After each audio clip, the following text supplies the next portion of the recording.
Chapter 822. For the whole night, Yomi and Yashizaka were immersed in the collision of wills.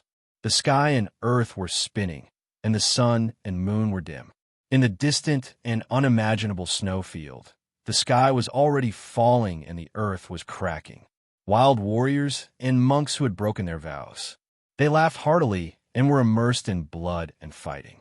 They prayed devoutly, grateful for each other's meeting in such a hearty battle.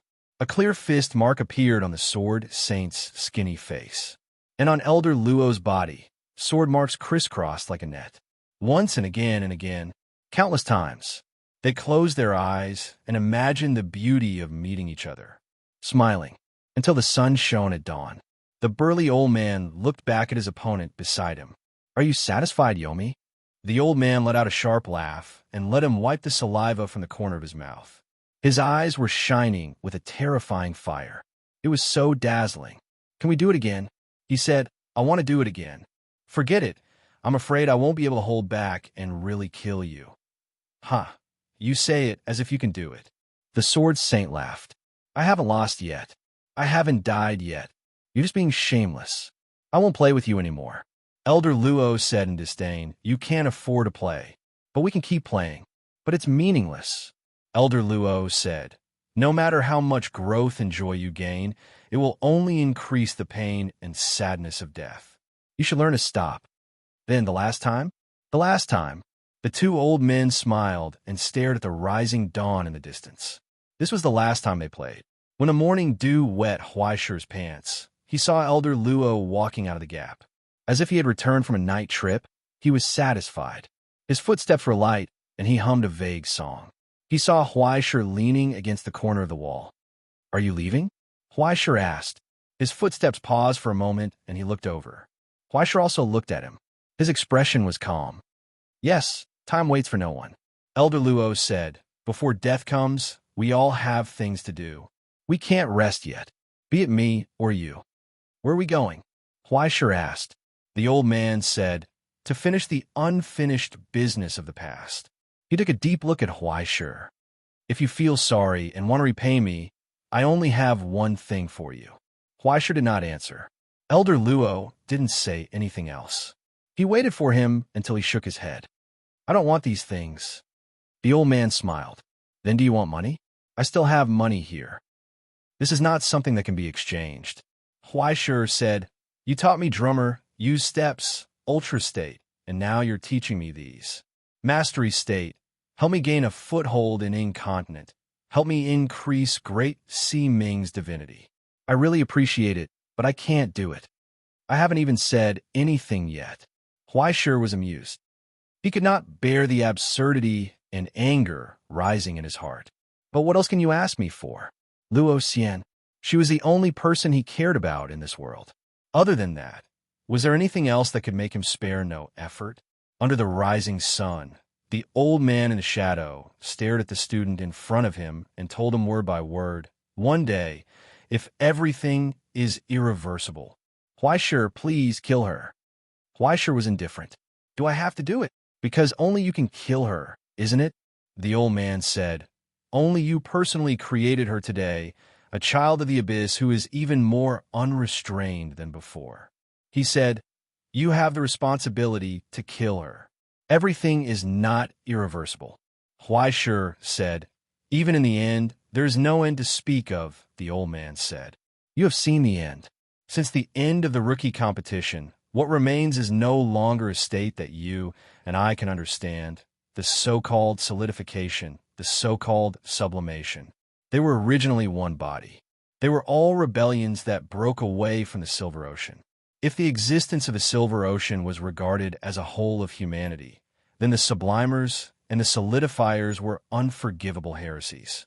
Regardless of whether it was beneficial to the present world or not, these two were violations of the three major seals and were hidden dangers that threatened the existence of the Silver Ocean. Even if it was beneficial to the present world because it could increase the correction value and could be allowed to exist, the Astronomy Association had always been stubbornly holding on to more than 100 sublimation quotas every year and refused to mass-produce sublimers. It was also to maintain the stability of the Silver Ocean.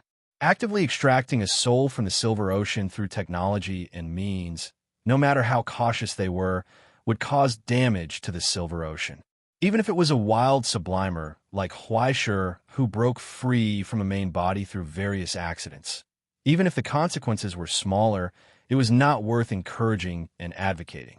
At the same time, during this process, the sublimation of consciousness into a soul would inevitably bring about impact and change. Perhaps most of these changes were positive, but change was change. It was impossible to ignore it just because it was good. Solidification was also a change. Just like the water vapor that sublimated from the sea froze into frost, this change was far more violent and thorough than sublimation. It could even completely change a person's consciousness and thoughts. Under the influence of temperature, it was infinitely closer to the abyss. It was a drastic change that could turn the world upside down. The new self would kill the old self. The monster killed the human. No, it would be better to say that the solidified soul created by the abyss used the old consciousness as a hotbed and nourishment. After swallowing everything, it was born with a new appearance. At that time, the solidifier would no longer be the original sublimer, but just a container that contained the essence of hell. Just existence in the present world would cause distortion. Just breathing would cause damage to the world. It was like an irreversible cancer. It had nothing to do with morality or interests. This was a hostile relationship that existed in this world before humans were born with consciousness. It could not be avoided or alleviated with any other good reason.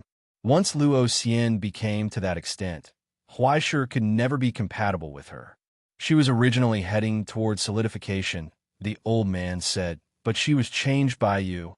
Huaishur said angrily, but all I did was play some insignificant tricks. A little bit of love won't change anything. Why don't you want to believe that she chose to stay? I believe. The old man nodded, so solemn and serious. That's why I'm so grateful to you, Huaishur. You gave her a reason to stay. But all this is not based on her will, he asked. What state do you think she is in now? Is it sublimation, or solidification, or hovering around a melting point? The answer was both at the same time. The innate essence of the abyss and the soul that was born as a human were contained in the same body. Even with the mediation of the celestial genealogy's stigmata, it could not be guaranteed. From the day she was born, part of her had already entered a solidified state. It was like stepping on the edge of a cliff. Part of it was in hell, and part of it was in the human world. Now, she had already left the edge of the cliff, but she did not return to the ground. Instead, she came to the top of the abyss, stepping on a thin line, moving forward alone. No one knew when this thin line would break, nor did they know what was waiting on the other side of the line. She was well aware of this, so she chose to escape, to exile herself, and to seek answers. But there would be no answers. Exile would not lead to any results. One day, she would travel the entire world. At that time, she would find that she could not find any answers. At that time, everything will come to an end, the old man said. If the end is the worst one, Huaishur interrupted him. You know I won't do that. Of course I know. The old man nodded matter-of-factly. That's why I'm telling you. Otherwise, why don't I look for Xian Yao? Fu Cangguang? White Emperor's son. Even if it's a weapon grandmaster, I can find some connections. Why would I come to you, Huaishur? Huaishur was stunned. He saw the mocking smile on Elder Luo's face. What do you mean? It's simple, Huaishur. As long as I tell you, you'll feel an inexplicable sense of responsibility. You won't ignore it, and you'll do it again and again. I don't believe in promises and promises, but I only have expectations for your ignorant nature. He raised his hand and patted the young man's shoulder. I believe in you. The world might change drastically tomorrow, but you can always believe in Huaishur, the tool of the world. What kind of F***king logic is this? Huaishur could not help but feel that it was ridiculous. Look on the bright side. Maybe there will be a solution tomorrow, right? The old man put his hands in the pockets of his tight shorts. Like any old man going out for a morning exercise, he walked away unsteadily. Wait, where are you going? Huaishur turned around and asked. The old man waved his hand without looking back. Tell him. I'm going to hell.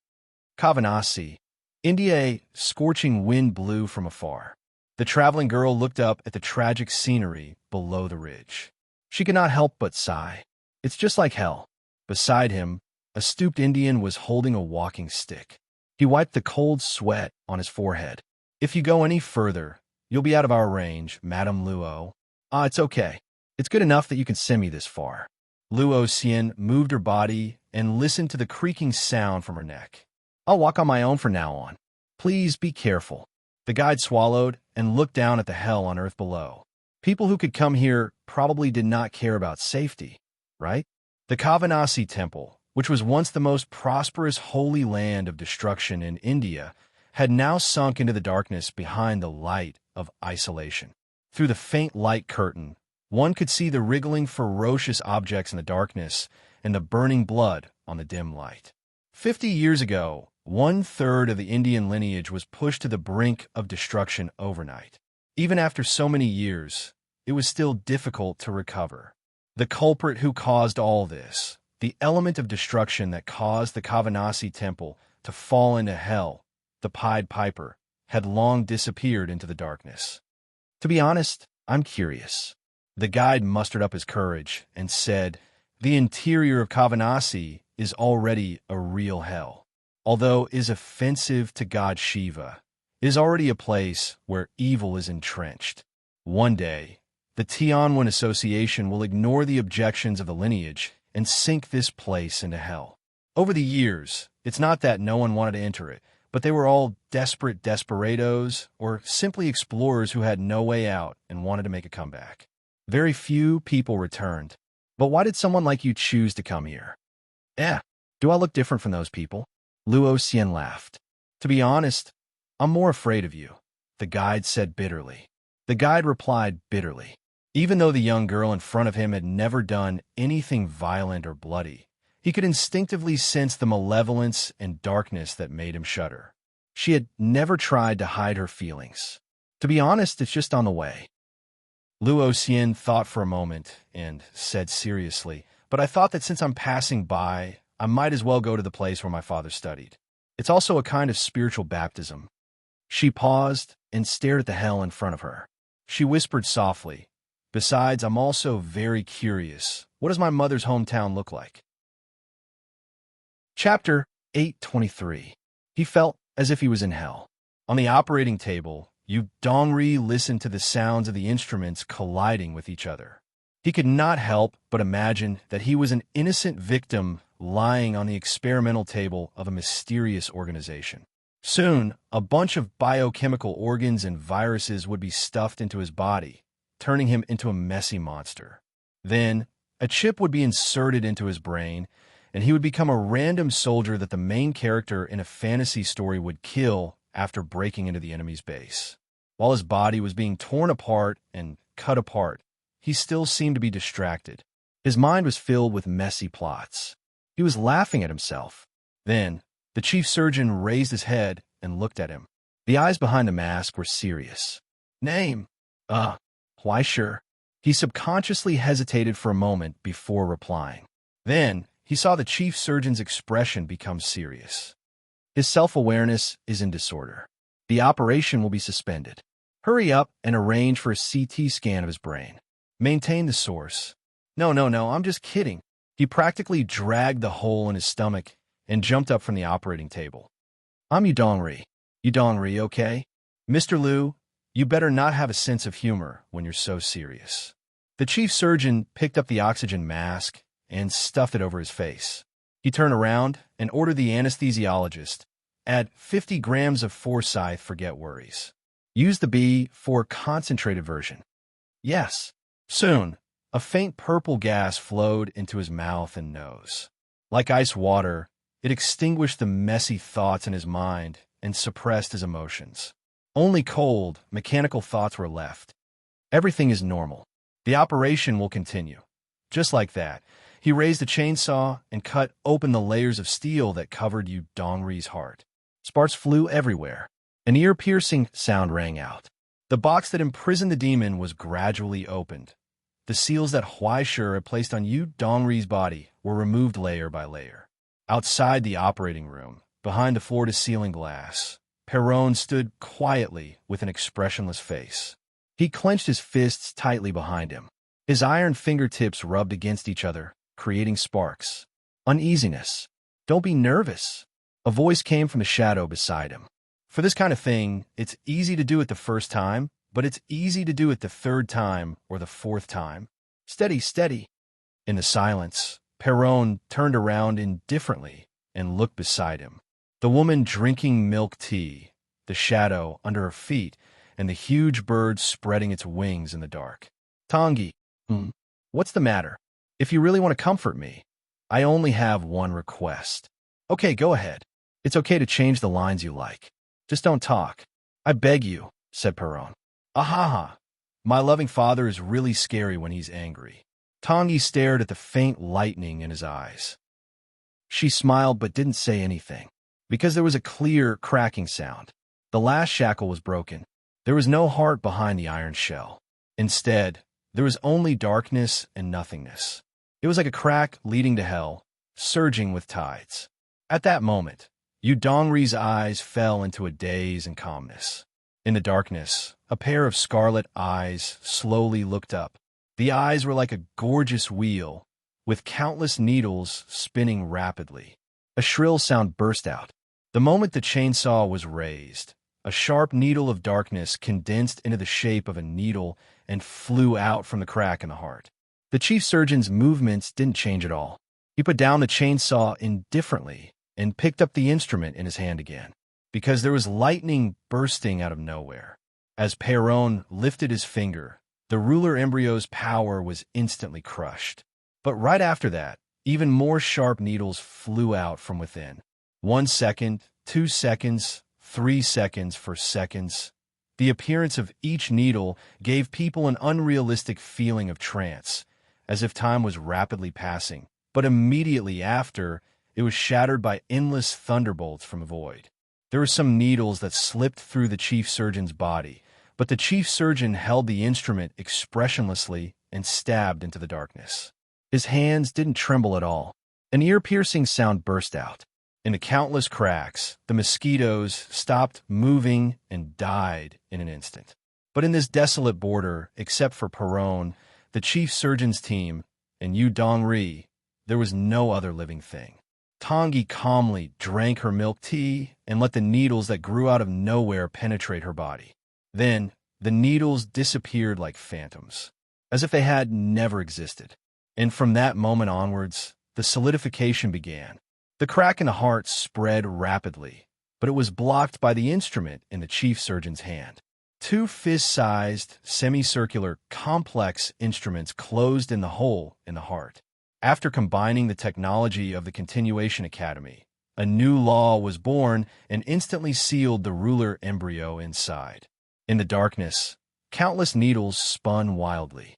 A huge and solemn figure suddenly jumped from the other side of time. The ruler who had yet to be born wailed to his future self and called for help.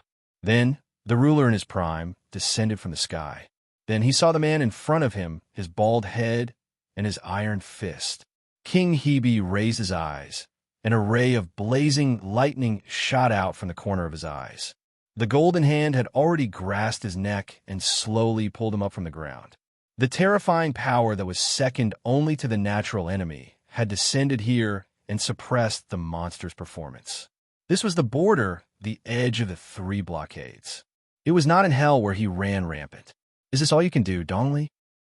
Perron stared indifferently at the thing that was no longer his son. It seems that even if you start to do bad things, this is all you can do. It was really not like him. At that moment, the resonance of time was crushed by the iron fist. His body fell apart. From within, countless reeds, needles, complicated gears, complicated pendulums, and even needles inlaid with emeralds and jade fell from the cracks and quickly disappeared. The solidified person raised his broken head and wailed loudly, calling for his other self. He wanted to repeat the same trick, but it was too late. The huge alchemy array was activated at that moment, covering the ceiling, the floor, the 4 walls, and everything. Then, it disappeared into Yu Dongri's body. From that moment onwards, The distant past had been covered. The future no longer existed. The huge body stiffened in an instant, froze, turned into darkness, and dissipated. Only the ticking of the second hand echoed silently in his ears, hovering around Yu Dongri. It gathered in the crack in his chest. The operation continued, and from within, countless gears and reeds appeared, and then formed a complicated escapement mechanism. Countless machines were constantly changing, deducing countless classic clock structures. In the end, when the low heartbeat began to move together with the balance wheel and hairspring, a disc condensed on the surface of the heart. 3 sharp needles unfolded, and with the beating of the heart, they moved towards the future. Click! There was a soft sound. Yu Dongri opened his eyes and saw the future that was no longer far in front of him. He suddenly raised his hand and grabbed the chief surgeon in front of him. The moment his fingers closed, a sharp glass clip appeared between his fingers, and he held it tightly. It was almost close to the chief surgeon's pupils, causing his calm pupils to contract in an instant. "Are you okay?" He looked at the stunned doctor and showed concern for him out of the blue.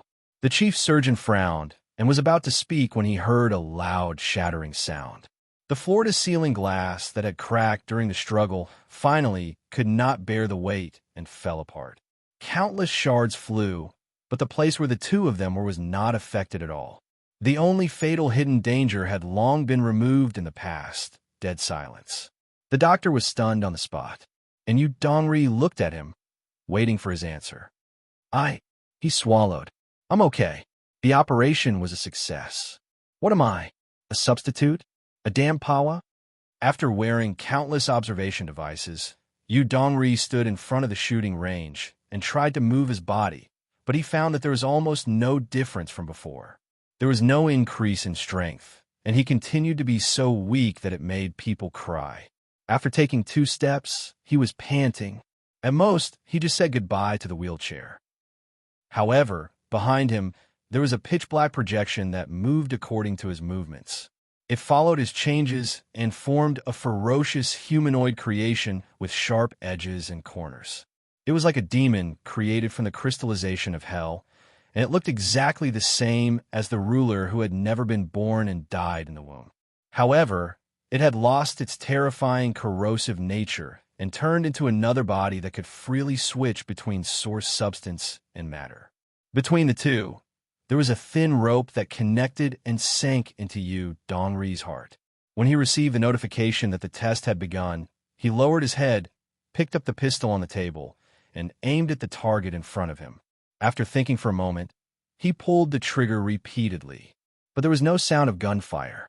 When the needle on the exposed mechanical dial in front of his heart suddenly moved forward for a second, the target exploded into a pile of fragments. No trajectory could be captured, and no traces of gunfire could be found. Even the examination of the muzzle and hands couldn't find any traces of gunpowder. The order of time was disrupted. When the trigger was pulled, the bullet flew out, and during the process of hitting the target, the part where the bullet flew out was removed, and the only thing left was the terrifying result of pulling the trigger and hitting the target. But when he put down the pistol, there were continuous gunshots and sparks bursting out from where the muzzle was originally. A pile of bullet casings appeared on the ground out of thin air. They bounced, glowing with a red copper light. The experiment continued, and in the follow-up test, the 6 machine guns aimed at him continuously fired until the barrels melted, but they didn't hurt him at all. Only the wall behind him was full of holes. He casually strolled in the rain of bullets. The needle on the dial in front of his chest jumped back and forth without any pattern, constantly fiddling with the time axis of the objects, throwing the process of hitting him to after he left the place. With his own strength, he actually reached a level comparable to Kronos. It's just like a miracle. In the observation room, the ecstatic experimenter opened his eyes wide in excitement and looked back at Perron behind him. "We can actually use the soul of a human to control the authority of a ruler. We have achieved an unprecedented result." "It's not unprecedented," Perron said faintly. Similar experiments have already been done in the Preservation Institute's Laboratory 70 to 80 years ago. This is just a sealed technology. After stripping away the key data and technology obtained from countless bloody sacrifices, its principle was simple. What it used was incomplete solidification. By artificially dividing a person's soul into two parts and forcibly solidifying one part, one could obtain an acquired and controlled solidifier. However, no one had been able to reach the terrifying depth of Udongri, and the Continuation Institute didn't have the luxury of using people with resonant physiques as experimental subjects.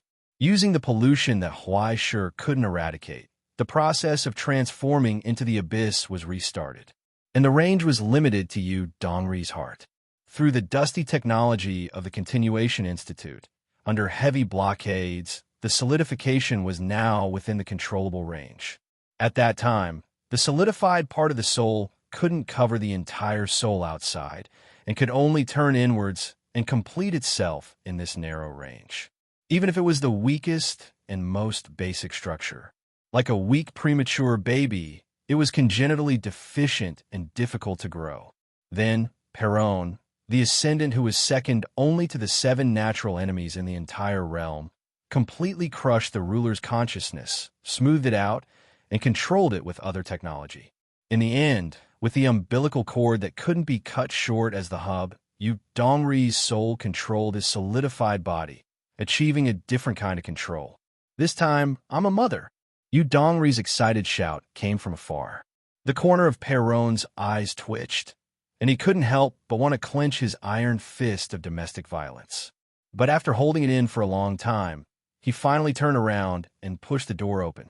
He saw the woman humming a song and playing with her phone in the corridor. Are you done? Tangi looked up and asked, I'll say this first, I don't provide after-sales service. If there are any problems in the future, I won't be responsible. Green Day can solve it. Perron said, Anyway, thank you for the technology you provided.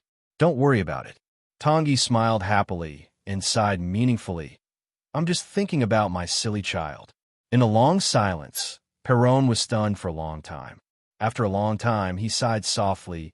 You really have become powerful. Have I? Tangi said seriously. A big sister like me is always the embodiment of virtue that conforms to the times. Perron didn't want to talk to her anymore.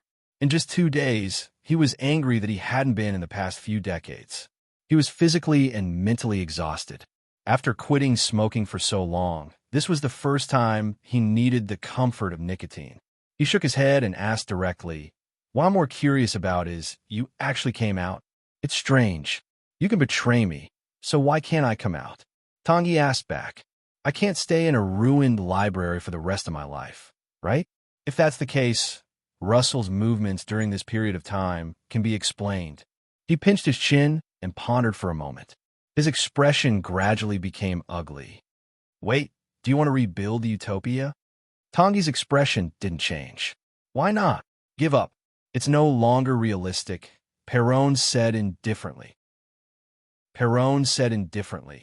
Once the utopia is rebuilt, the entire reality will probably be affected.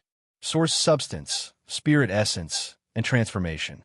The 3 major axes. These are the 3 pillars that supported the reality. The silver sea projected by the source substance pillar, the heaven formed by the spirit essence pillar, and the 3 major seals supported by the transformation pillar. If the utopia was to be rebuilt, then it was imperative to rebuild the heaven. But the current reality could no longer support such a huge change, and after being absent for such a long time, this world could no longer make room for a behemoth like the utopia. The Command Bureau won't let you do as you please, Perron warned seriously. I'm not interested either. Look at what you're saying. I'm not here to talk to you about this. Tangi widened her eyes and said seriously, I'm here to ask you for advice. You? Advice? Me? Perron suspected that there was something wrong with his ears. Yes.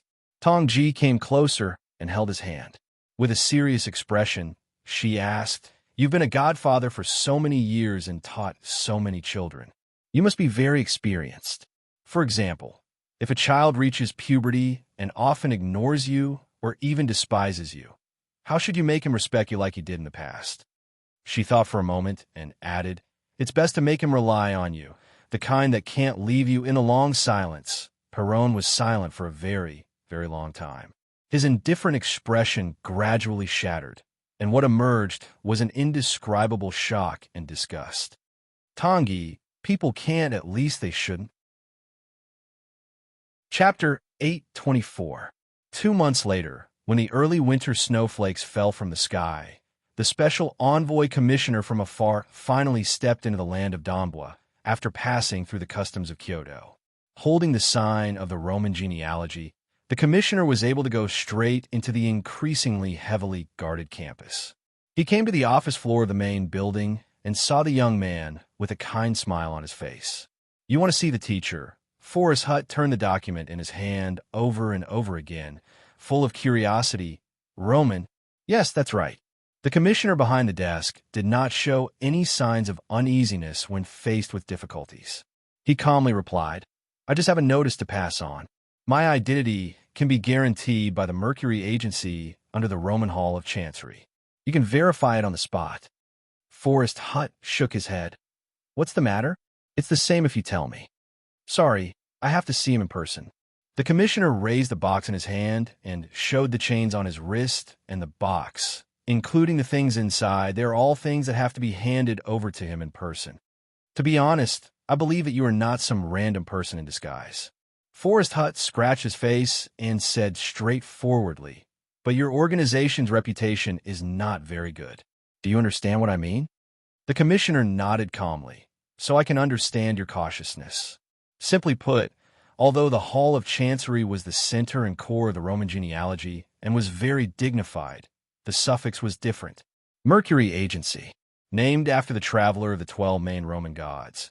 It seemed to be a messenger department, but in fact, except for being responsible for the postal system, its other work was essentially different from ordinary courier agencies. It was a secret service agency. It was notorious. Bribery, abduction, blackmail, assassination, and even terrorist attacks when necessary. In a long struggle with the Hawkeye Bureau of the Russian Federation, it had done many things without a bottom line, letting such a person see why sure. To be honest, it was a little dirty to his eyes. Please rest assured." The commissioner promised, "I understand that Mr. Huaishu's state is inconvenient to see guests, but due to the limitations of my duties, I have to come and disturb you. I can guarantee that I will not do anything to harm Mr. Huaishu's personal safety." As soon as he said that, the expression of the people in the hut in the forest suddenly became subtle. It was as if he was looking at a fool. He scrutinized the man in front of him. He looked at the calluses on his fingers that had been washed away by medicine, the lethal weapons hidden in his bones, his thin body that was full of explosive power, and the scars on his arms that were left behind from hundreds of battles. He was indeed an expert. Even among Tier 3 experts, he was a formidable foe that caused others to tremble in fear. However, you, Little Hut in the Woods, shook his head and smiled. "I'm not worried about that." The commissioner frowned in confusion. He felt contempt, but he didn't care and didn't take it to heart. He just waited for his answer. "This is—" The cabin in the woods wanted to address him, but after thinking for a long time, he realized that he had never said his name when he introduced himself. "Marcus," the commissioner prompted. "Well, Mr. Marcus, you have the certificate of the Hall of Discipline, and I have verified your identity. You come on behalf of Rome. Our Doomsday campus is not a place that doesn't know etiquette. We should warmly welcome you. The teacher will not be arrogant enough to refuse the emissary of the Hall of Discipline." Little Hut in the Woods thought for a moment and explained seriously, "But the key is that he has been very busy recently. I don't know if he has time to take care of other things." With that, Little Hut in the Woods got up, took off his coat from the hanger, picked up the car key, and waved to him. "You will understand when you see it. Please come with me." The commissioner was puzzled and got up to follow him. In this way, a car soon drove out of the garage, past the busy construction sites on both sides, passed through the gradually congested downtown, and even saw the legendary Foundry Research Center that was gradually growing like living metal. In this way, they gradually went out. In the passenger seat, Marcus was expressionless, but his body gradually tensed up. "Relax. If we have any bad intentions, we don't need to take you so far. Little hut in the woods seemed to know what he was thinking. Do you see the two people drinking tea in the campus gatehouse? The older one is called Tion Tion. You may not have heard of him. The other person who plays chess with him is called Kamigawa. Marcus was silent for a moment and suddenly asked, Which Kamigawa? The one you have heard of. He was a fighter for the general. After he was laid off, he was sent to Donbua by the Sword Saint. Little hut in the woods explained, This is Donbua. We are not interested in your entanglements outside, and we have not fallen to the extent of attacking guests. You can rest assured. Marcus did not speak. Little hut in the woods glanced at him and did not answer again. In the silence, Marcus heard the sound of the tide gradually rising in the distance. A cool sea breeze blew through the lowered window. Under the afternoon sun, the blue sea in the distance showed a line. A distant sound faintly came from the wind. It was like the gentle sound of a cello, long and deep. The solemn sound of drums was embedded in it, forming a vast sound that spread in all directions. It seemed that the sound of the tide was also responding to the rhythm of the melody and blending into it. In the end, it turned into a complex and solemn symphony. Symphony number 9. Marcus raised his hand, took off the flat lens in front of him, and couldn't help but look out of the window. When he recalled the information of the king of Donbua, he suddenly understood. If he didn't have such a pursuit of art, how could he be called a disaster musician? In comparison, in order to satisfy his own preferences, spending a lot of effort to build a concert hall on the beach was not worth mentioning at all. He had seen more extravagant things.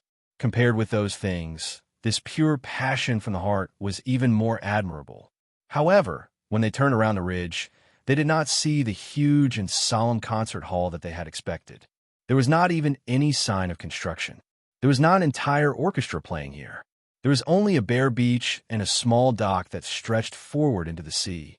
From a long distance, they could see the back of the person sitting at the end of the dock and a fishing rod in his hand that was thrown into the deep sea.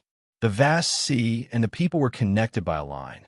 As a result, a mighty and magnificent symphony sprouted from the sea. The surging tide rippled in front of him like a blurry waveform, revealing the terrifying power surging in the undercurrent below. Under the interference of a fishing line, the surging tide was casually fiddled with by an invisible palm, colliding with each other and bursting out a roar, faintly turning into an earth-shattering noise. The sea seemed to be hissing, angry from the melody, roaring, singing, and chanting. It rose endlessly towards the highest level guided by the melody. Just like that, it silently disappeared and returned to the sea. In the end, the layers of waves dissipated in an instant, replaced by a calm surface of water that was as smooth as a mirror. It reflected the sky and the tide in the distance. Only the lingering sound was left, slowly dissipating. Everything was like a miracle, but there was no fluctuation of any source substance from it, as if the scene of all things singing was just a coincidence. And at some point, Marcus was already sweating profusely. He finally understood why the cabin in the forest showed such an expression when he made a promise. He didn't need to guarantee Shui's safety. In front of that person, he couldn't even guarantee his own safety. He already knows we're here. The car stopped at the end of the road, and the cabin in the forest said, Looks like you're quite lucky. A few days ago, he didn't want to see anyone outside, nor did he want to be disturbed. The youth raised his hand and pointed at the back. No matter why you're here, you can go and tell him, Mr. Marcus, but please remember to be quick. Is there a time limit? Marcus asked. No, in a short silence. The youth, who seemed to have grasped the situation from beginning to end, suddenly showed a strange expression and couldn't help but sigh. If I'm late, I won't be able to make it for dinner, and I'll be very miserable. Marcus was stunned for a moment, not understanding what kind of dinner could make such a young man worry, but he didn't intend to waste time. He pushed open the car door and walked straight to the distant figure. The closer he got, the more he could feel the pain of every step. It was as if the vast sea in front of him was pressing down on him. In the calm, there was a terrifying power that could overturn everything. He was approaching a burning volcano. But all of a sudden, all of this disappeared. The silent and calm sea suddenly became turbulent, and the surging sea rushed to the beach and the reef, bursting with noise. The fishing rod had been pulled out of the sea, and there was nothing on the hook. On the dock, the man wearing a sun hat turned around and looked at him. He took off the sunglasses on his face, full of curiosity. "Are you here to collect the fishing fee?" Marcus was stunned for a moment, and then he saw the man laugh and wave his hand. "I'm just kidding. Hello, I'm Huaishur. How should I address you?" He didn't ask any questions in a condescending manner. After picking up the fishing rod, the excessively young man took the initiative to step forward and extended his hand. Marcus didn't know how to react for a moment. "Hello, I'm Marcus." Marcus was stunned, but he maintained his professionalism and explained his identity. Rome's Hall of the Pharaoh, an agent of the Mercury Agency. He gripped Huaishur's hand carefully, letting go as soon as he touched her. "Hall of the Pharaoh? You don't seem to have anything to do with me?" Huaishur was puzzled. "What's the matter?" "In fact, I received a commission from the Rome Space Agency to personally deliver this item to you." Marcus raised his hand, untied the shackles on his hands, and presented the box in his hand to the man in front of him. "I'll wait for your answer." The box was not big, and it was not heavy, only the weight of a woman's bag. Huaishur held it in his hand and didn't feel any danger, but when he looked carefully, he found that there was no place for him to open the box. He wanted to ask, but Marcus had already turned around and stood in the distance, calmly waiting for Huaishur to call him forward again. Huaishur tilted his head, picked up the box in his hand, and sat back on the chair. He looked back and forth and found that the box seemed to be pure iron, without any unlocking or keyhole. Even with his perception, he couldn't find any welding places. All the metal crystals were arranged smoothly, and there were no cracks. There seemed to be some kind of alchemy array inside, maintaining the safety of the item. If he disassembled it violently, the things inside would be destroyed. Huaishur raised his eyebrows. A problem sent to him? What was the Roman genealogy doing?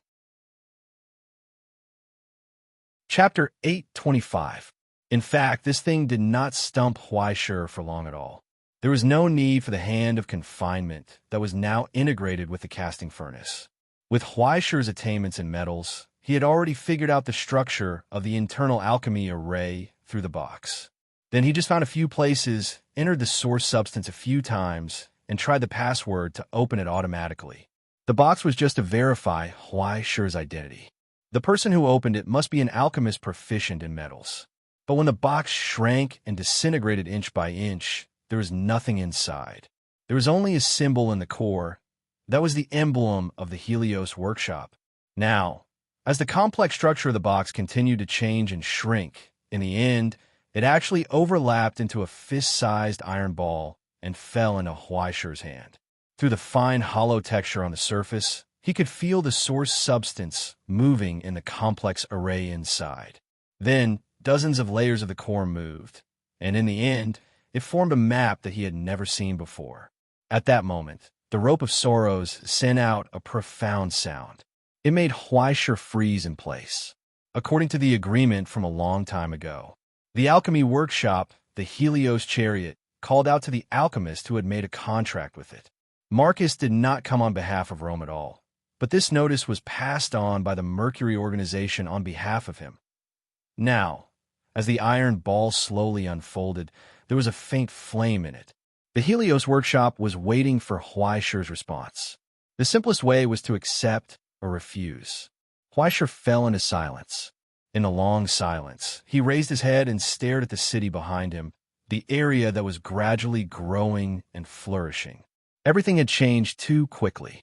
In just a few years, he had changed from a wandering ascendant to a pivotal role in the entire Ingzhou. He was no longer the young man who had no choice. He had the power to say no, and could even repay the help from Helios 100 times over. Moreover, when he signed the contract, he did not know the contents of it. He could have ignored this call. No one could criticize Huaishur's handling of this matter. But for some reason, the instant he received this invitation, what emerged in his heart was not resistance. Instead, it was indescribable joy.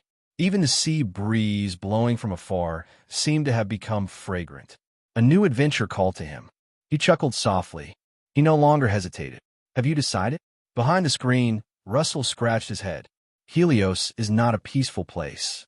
Recently, it seems to be in a lot of trouble. Otherwise, the invitation letter would not have been delivered by the Roman genealogy. If you want to go out and relax, there are more and better choices.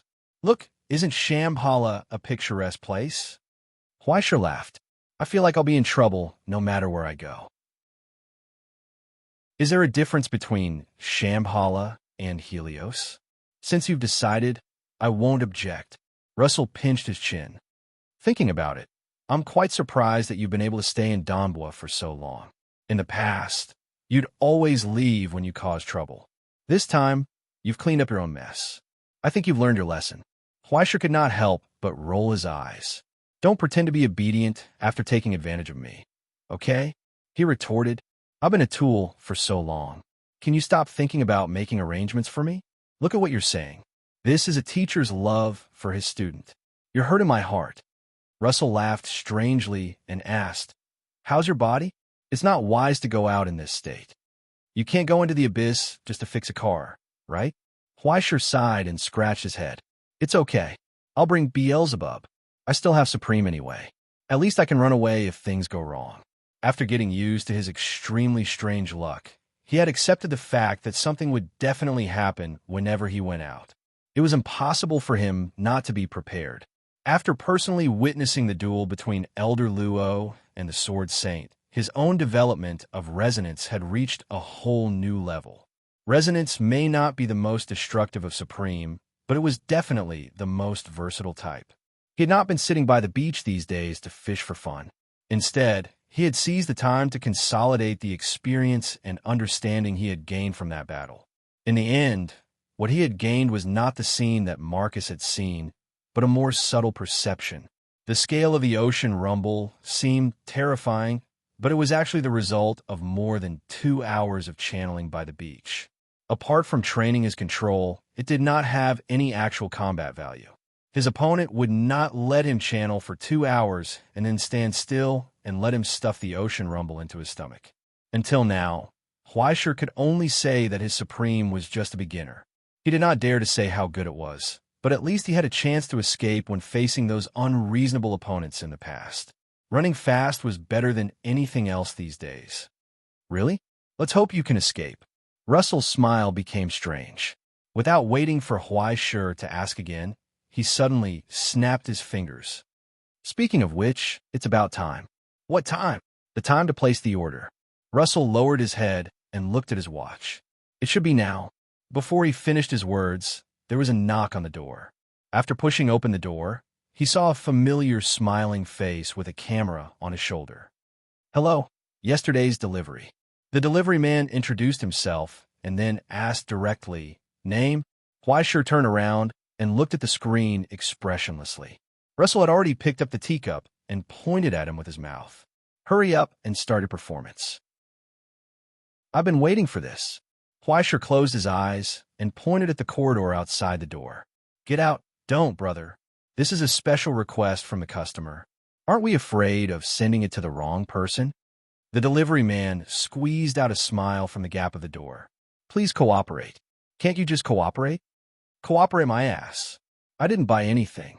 Get out. It's a package from the Abyss Archaeological Team. A Mr. Lucian sent it to you, and he specially ordered it for express delivery. The courier raised the package and shamelessly squeezed his way in. Brother, I'm 100% confident that my customers will give me good reviews. Just treat it as a favor and help me out. Let's go through the process. The corner of Huaisha's eyes began to twitch. After a series of exhausting traditional performances, Huaisha finally got her hands on the long metal box. She found that it was quite heavy inside. There were actually several layers of it, all of which were of the highest standard of single-use containment containers. Just the outer packaging alone was worth millions of dollars. What the hell? Huaisha scratched his head, wondering what his brother had sent him. Isn't this quite fast? After drinking enough tea, Russell finally put down the teacup and explained, When I asked for inventory, I found that there was no stigmata relic suitable for you. So I made an order with the archaeological team. I didn't expect Lucian to come personally. It seems that you have a good relationship with him. Huh? Huaishir was stunned. He picked up the box in his hand and asked, Stigmata relic? This. Yes, it's a precious item recovered by the archaeological team from the quiet area under the 22nd depth area. It's a fragment left behind by the Abyss Exploration Outpost of the Republic. Over the years, the dragon summoning flute has been searching day and night and finally found its trace. Russell waved his hand and said indifferently, Open it and take a look, Huaishir. It's yours. Huaishir reached out and opened the lock on the top, opening the outer layer of seal layer by layer.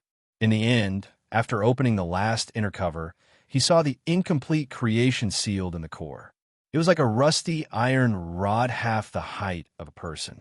The grayish-black color was not conspicuous. If one did not pay attention, it would be thrown away like garbage. However, when Huaishir clenched and pulled it out, it emitted a high-pitched sound. A cracking sound burst out from under Huaishir's feet. He subconsciously channeled the burst of pressure into his feet, causing the entire office building to suddenly shake. The alarm was triggered, and an ear-piercing sound rang out.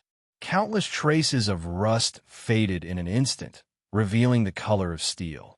Dark green waves faintly surrounded it, revealing the echo of the sea.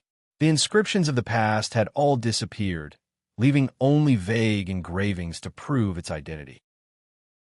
At that moment, the stigmata of the same lineage resonated and awakened the sleeping miracle. Xiangjuan, who had been silent for a long time in hell, woke up, revealing a vague outline. Sensing the divinity of Great Si Ming, it let out an unruly clang in Huaishir's hand. It almost broke free from his hand, but soon it found that it had nowhere to go. The power to break free quickly weakened, and in the end, it returned to its usual state. Only the rusty shell revealed the wear and tear marks of the vicissitudes of life. When Huaishir took a closer look, he found a sharp crack at the front of the iron rod. It was actually a broken part of the weapon, but Xiangjuan's power was clearly unblemished and even exceeded Huaishir's imagination. That wild and fierce aura made one's scalp tingle. It was not like the gentle Xiangshui Lord, but more like a raging flood that wreaked havoc in the mortal world. Passing water spear? It's really you. Russell stared at the crack and lowered his eyes. Long time no see. Ingfang Zhou. Passing water spear? Was this originally a spear? Huaishir carefully examined the weapon in her hand. She could feel the loneliness and viciousness within it. She could almost empathize with the weapon itself, that indescribable remorse. The pain entrusted to it felt like it was tearing his soul apart. He hated that the raging waters would never return, and that it would be difficult to return to the past. It was too late. Even if he searched all the iron in Jiuzhou, it would not be enough to make a mistake. By the time he recovered from the intense headache, tears of blood had already flowed down from the corners of his eyes. Be careful, Huaishir. Don't go through other people's diaries. Russell said, This is the hatred of the old seniors. This was a genuine relic of the stigmata. It was the crystallization of remorse left by the predecessor of the Road of Heaven's Inquisition, the former Lord of the Clouds, Ingfang Zhou. Chapter 826. Should I say that you're lucky or unlucky? Russell sighed softly. If you're unlucky, you might not be able to find this relic that's most suitable for you. But if you're lucky, the passing water spear is incomplete. Otherwise, it wouldn't be Xiangjuan, but a Tier 4 Yunzhongjian. It's so subtle that it gives me a headache. If the passing water spear was still complete, it would be Yunzhongjian's stigmata. Huaishir wouldn't need to find an item containing the divinity of the sea to prepare for advancement. He only needed the crystal of the Fountain of Light to complete the final ritual. But the problem was that the former Yunzhongjian had already turned into Xiangjuan, and the former passing water spear had become a broken iron rod. Moreover, it was unruly and had an astonishing hostility. It was not far from being completely eroded by hell. Instead of saying that he's dying, it's better to say that he hates the water, right? Luo Su said. Until the very end. I'm afraid he was still hating himself. That guy, what can you say about him? Huaisher stroked the passing water in his hand and felt the sorrowful sound in it. He couldn't help but ask, Ingfang Zhou, is that the name of that person? Yes, your senior. He was even older than me. When I became a member of the Utopia, he was already a mainstay. He had always been a loner and didn't like to deal with others, nor did he like to place his hopes on others. Russell said, now that I think about it, I really don't know if I should say that he was arrogant or violent. When I worked under him, I would be protected like a baby. Sometimes, even his subordinates couldn't stand it. They complained and complained countless times. The guy always thought that he could handle everything alone. But there were always times when he couldn't handle it. Russell sighed silently. After so many years, I still don't understand why he didn't call for help until the Abyss outpost sank. Did he not want to burden us? If they knew that he was still alive at that time, everyone would have rushed to rescue him. Maybe he just didn't have the face to face others, so he wanted to die. Huaisher was silent. In the silence, he could hear the distant echoes from the broken body of the spear. It was a wave of regret that swept through like a surging tide, as if it would never end. He lamented the fall of that ideal. It would resist anyone's control and would only seal itself off until it was silently annihilated in the darkness.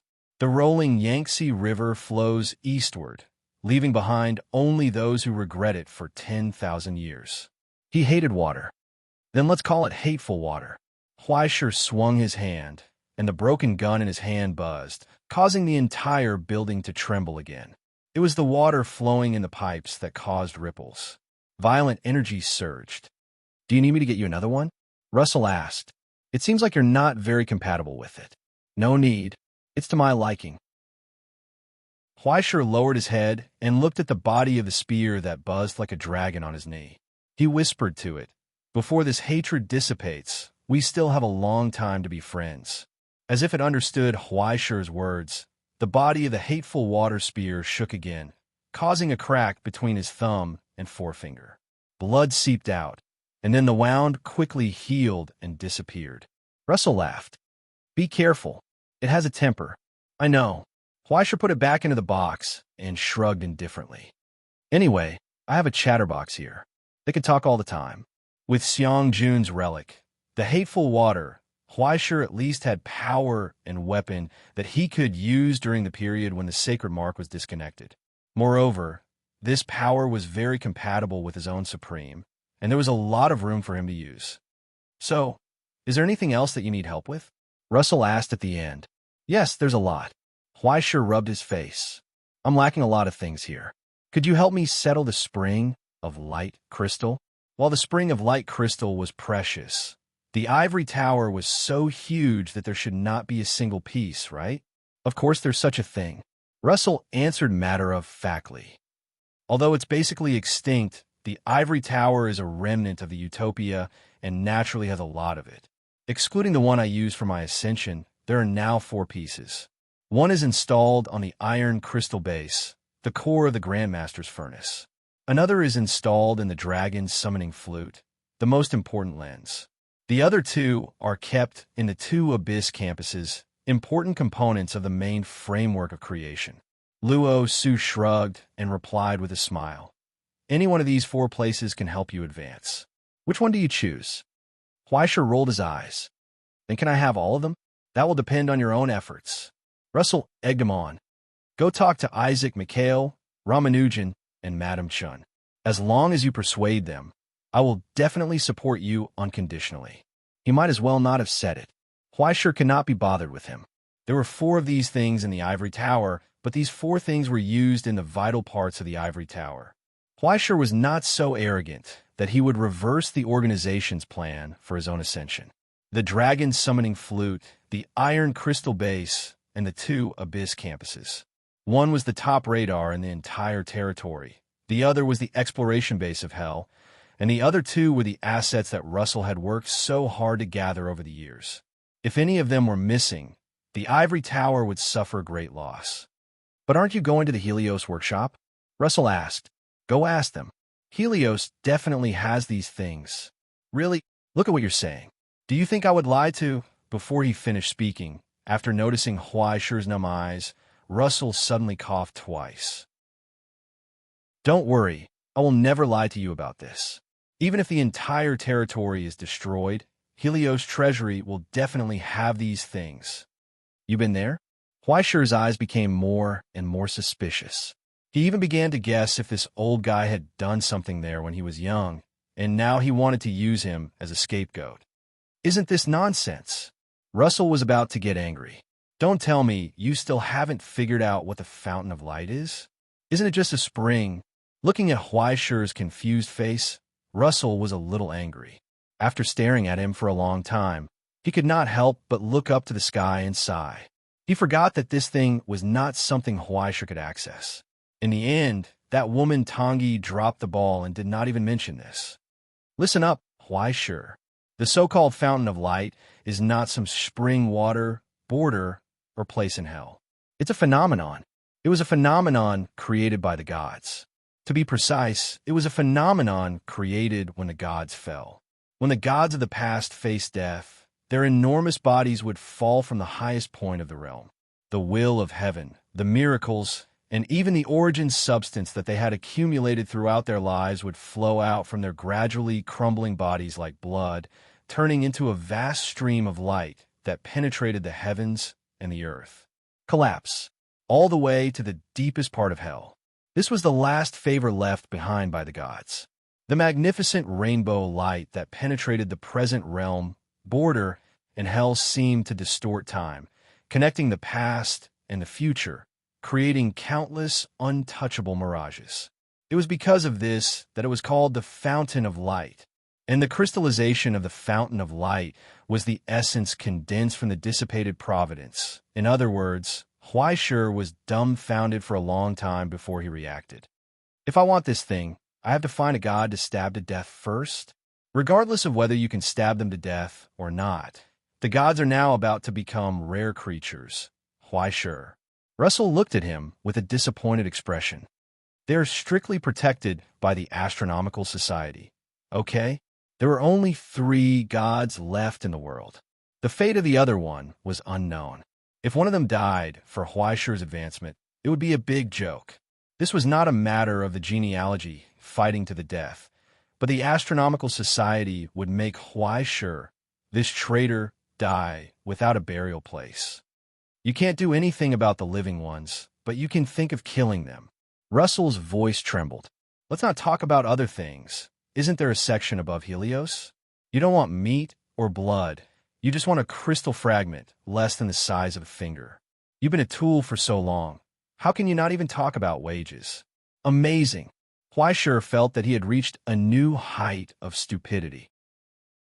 Such a precious thing. You want it just because you want it. Do you really think Helios is your home? If it's not for you, can't you steal or rob it? Russell's face was full of resentment and disgust. He slammed the table and scolded angrily. Back then, as soon as the words came out, he felt that something was wrong and forcibly swallowed them. Huaishi's eyes became dangerous. What did you do back then? Russell looked away, waved his hand, and said, Wasn't the price not agreed? Then I took a little more for myself. I worked so hard for so long. What's wrong with taking a light reflecting crystal? So, you really did do it before. Huaishi felt that his worldview had received a new shock. Was there something wrong with the style of the celestial genealogy? It was not without reason that humans and ghosts hated them. They really touched them wherever they went. Don't say that the teacher didn't take care of you, Huaishi. I've already given you the method. We don't have any surplus food.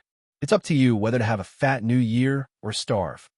Russell said with a solemn face. Just do it. I believe in you. Can't you King believe in something better?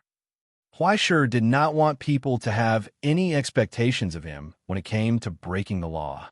Unfortunately, before Huaishi could speak, Russell had already hung up the phone. It was already the next day when Huaishi accepted the fact that he had fallen into a trap. After arranging the rest of the work, Huaishi once again met Marcus from the Mercury Agency. Mr. Huaishi, I have reported your reply. Marcus reported, Next, I will accompany you to Rome. We will rest in Pompeii for a day, and then take the manned spacecraft of the Rome Space Agency to Minerva 4 space station in the early morning of the next day. and then go to the moon a day later. When you get there, you can wait. Huaisher felt that his ears were not right. He raised his eyes and looked at the opposite side. Where did you just say we were going? Marcus adjusted his glasses and answered calmly. The moon. Chapter 8:27. I'm going to the moon. All of a sudden, I'm going to be sent to the moon. It shocked Huaisher for a whole year. Wait a minute. Isn't there something wrong with your itinerary? He asked doubtfully. Why do you want to go to the moon? Can't you open a portal? With that, he gestured a circle. We'll arrive at Helios in a flash. Sorry, the Helios chariot is still outside the Earth-Moon space. It's not covered by the 3 major blockades of the present realm. Neither the Bifrost nor the border movement can be connected. We can only reach it by the most basic physical means. Marcus replied calmly. The whole process is estimated to take about 4 days.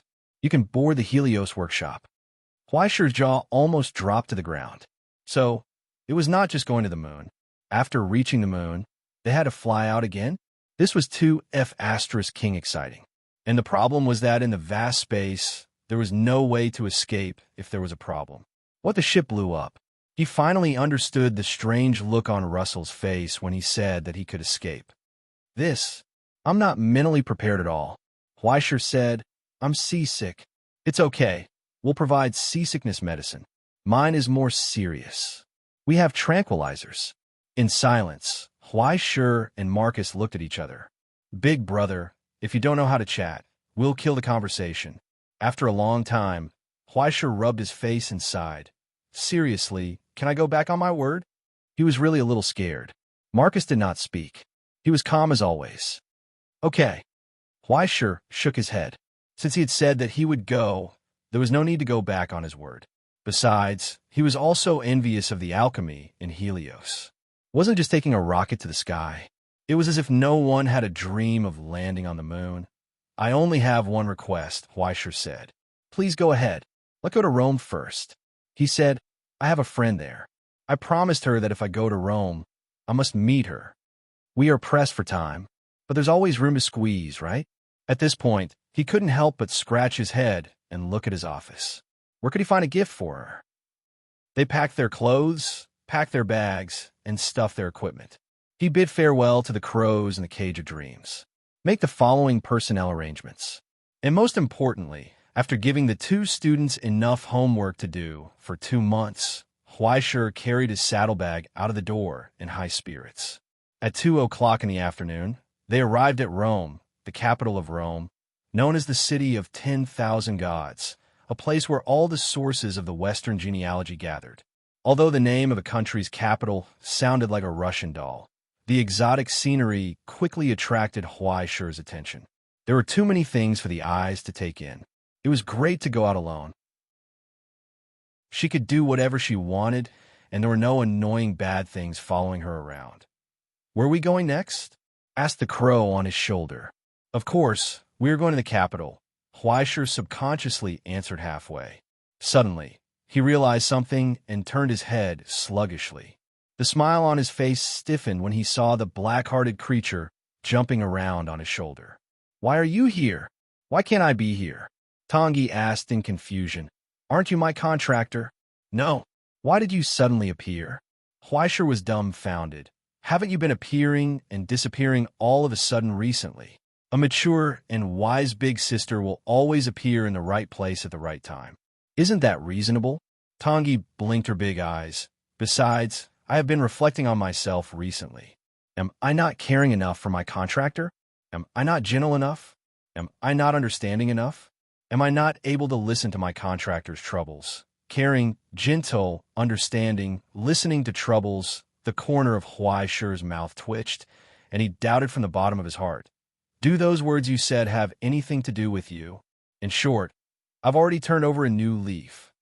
Tongji raised her little wings and wrapped them around his neck, assuring him, You see, I'm just trying to make up for what I'm lacking. That's why I've resolutely decided to put down the work that's worth a few billion to spend a happy trip with you. All right, since you've said so, let's pray for Helios next. No, we have to pray for the manned space shuttle first. I hope Rome is fine. Huaisher only felt his vision go dark. He saw his dark future full of arrangements. Just as Huaisher was petrified, Tongyi stood comfortably on top of Huaisher's head. She spread her wings and felt the wind blowing against her face in a foreign country. It was as if she wanted to embrace the relaxing and warm vacation that was coming. "By the way, where did you say we were going?" she asked casually. Huaisher rolled his eyes, walked into the taxi, and told the driver the destination. Imperial University. Name?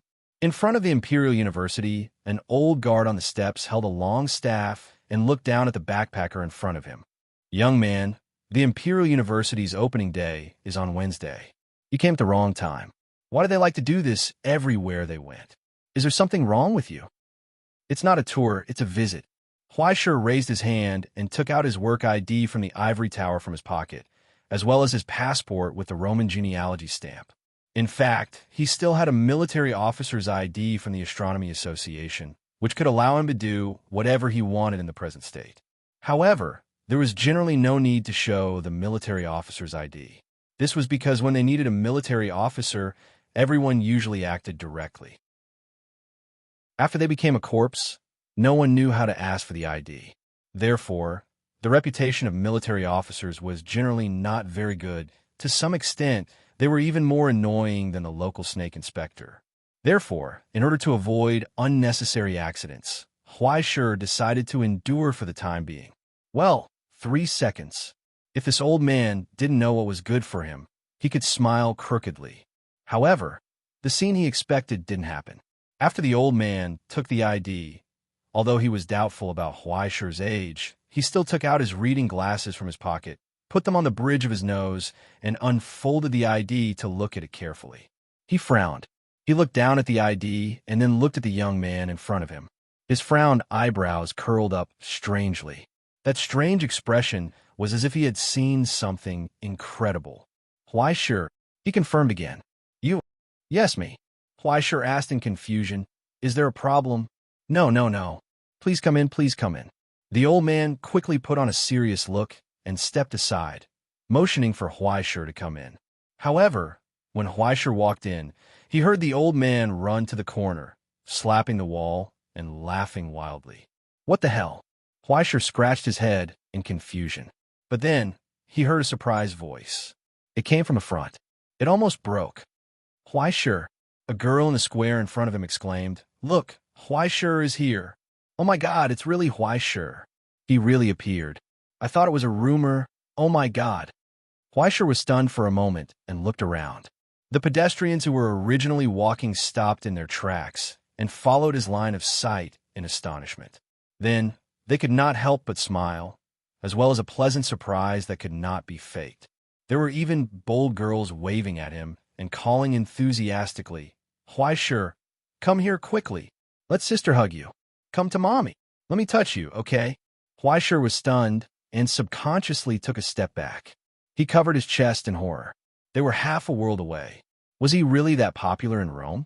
Why were his fans still so enthusiastic? Wasn't this a little too spirited? They hugged and hugged him as soon as they met, and even wanted to take his virginity. This was too exciting. For a moment, he didn't know whether he should reject them seriously or welcome them. But no matter what, he had to respond to the enthusiasm of his fans. Just as he showed a gentle smile and opened his arms to welcome the storm of female fans, he felt a push from behind. Seeing that he didn't respond, he pushed again. "Hey, brother, make way. You're in the way." Huaisher waved his hand impatiently. "I'm having a fan meeting here. Don't interrupt." But then, he touched a hand of fur. A hand. When he looked back blankly, he saw a giant dog standing behind him without him knowing. The classic black and white color scheme, unruly eyes, a pair of blue eyes, and a crooked mouth at him with a wicked smile. Then, she arrogantly raised her head and pushed him away. She walked forward with small, elegant steps. Soon after, she was surrounded by enthusiastic big sisters in the midst of cheers. Screams of surprise sounded. "It's really Huaisher," someone shouted excitedly. "I touched Huaisher. Huaisher's fur is so soft. His stomach is so soft, too. His paws are so good, too." Countless hands covered the giant dog, that was as tall as a person. Surrounded by a few broad chests, the big dog let out a happy howl and turned over in the arms of the big sisters, revealing its white belly. It was so happy that it rolled its eyes. Just like that, in the midst of thousands of flowers, it turned its head and looked disdainfully at Huai Shur in the distance, grinning mockingly. "Are you an idiot? Stinky brother from outside? Go away, okay? This is my special show." Huai Shur was in a bad mood. Looking at the familiar face, he couldn't believe it, couldn't understand, and felt as if he was struck by lightning. His popularity couldn't be compared to a dog. No one even noticed him. "Hey, does anyone know me? I'm Huai Shur too. I can sign." The more he said, the sadder Huai Shur felt. He felt like an outdated idol looking at a dog on the hot search headlines. What kind of F***ing world was this? At the end of the square in the distance, on the marble base, there was a big golden dog sculpture, a vivid, silly expression, and that iconic wicked smile. Is there something wrong with the Imperial University? Chapter 828. After the free massage was over, the dog on the ground slowly got up, shook its body, and shook its fur. At the same time, it pushed away the fans who still refused to let go and lowered its head to pick up the takeout box next to Huai Shur. When it turned around, a pair of icy blue eyes glanced at Huai Shur and shook its head. It meant, "What are you waiting for? Come with me." Huai Shur's expression twitched. He began to think about what would happen if he shot a dog that tried to attack the military officer of the Astronomical Society in Rome. It was so big that it couldn't be stewed in a pot. There were so many children in Australia who couldn't eat. Why didn't he sacrifice it? The dog seemed to have guessed what he was thinking. It snorted disdainfully, grinned, and revealed a mouthful of metal-colored fangs. It planned to fight with this stinky brother. Huai Shur rolled his eyes. He didn't want to interact with it anymore. He inexplicably felt that a dog was easy to understand. There must be something wrong with him. It seems that you get along well with it. A curious voice came from beside him. Is this what it means by the same-sex attracting?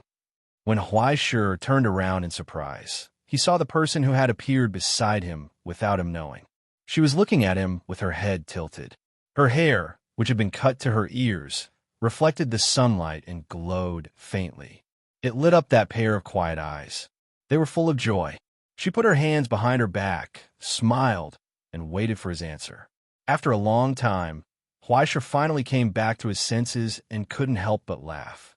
"Long time no see, Fu. Hasn't it only been a few months?" Fu reached out and took the takeout box from the dog's mouth. She looked at him. "Have you had lunch?" "Not yet." "Then let's go together." She nodded. "I just ordered ham pizza, which has been very popular recently. You must try it when you come to Rome." It was as if she had known in advance that he was coming. She took out a lunch for two from the box. It was steaming hot and had just come out of the oven. There was also a whole serving of heavyweight roasted beef leg. There was no salt, and it was still bloody. The dog opened its mouth and picked it up, wagging its tail as it ran away. "It seems like it has a girlfriend recently. It must be eager to show off. Just leave it be." Seeing it run away, Fu lowered her head and laid out the tablecloth. "I've been waiting for a long time to get this seat. This is the place with the best scenery in the Empire University." Huai Shur sat on a stone bench and looked around. At the edge of the quiet lake was a lush forest. The winding path extended into the distance, and he could faintly see the auditorium and the bell tower in the distance. She didn't expect there to be such a beautiful place in Imperial University. In the ever-changing world, the city of Rome seemed to be stuck in the past and had never adapted to the changes of the times. When one went deep into the tranquility, it gave one a sense of tranquility and relaxation. Fu had clearly ordered takeout, but she didn't eat much herself. She watched the way he ate, and that kind of happy smile always made Huai Shur a little uneasy. "What's wrong?" he asked. "Finished?" "Yes, more or less." Huai Shur nodded. Then, here comes the important part. She reached out her hand and blinked, not hiding her expectation. "Did you bring a gift?" Huai Shur's face twitched. He touched his satchel and took out a box. Finally, he felt guilty. "I was in a hurry this time, so I only brought this." "It's okay. Take it out and let me see." Fu raised her eyebrows and happily took the box. She opened it and saw another box inside. After the box was opened, it was another box.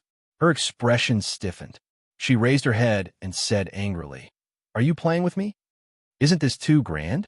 Huaisher shrugged with a dry smile and moved back a little. "This is the last layer. Open it and see. I specially chose it for you." The innermost paper box was opened. After crossing thousands of miles, the specialty from Donbua finally appeared in Imperial University of Rome and was displayed in front of Fu Yi. It was as thick as a wrist and heavy, a metal rod. Fu Yi's smile twitched and gradually became dangerous. "What is this?" "It's a new product that I took for the laboratory before I left.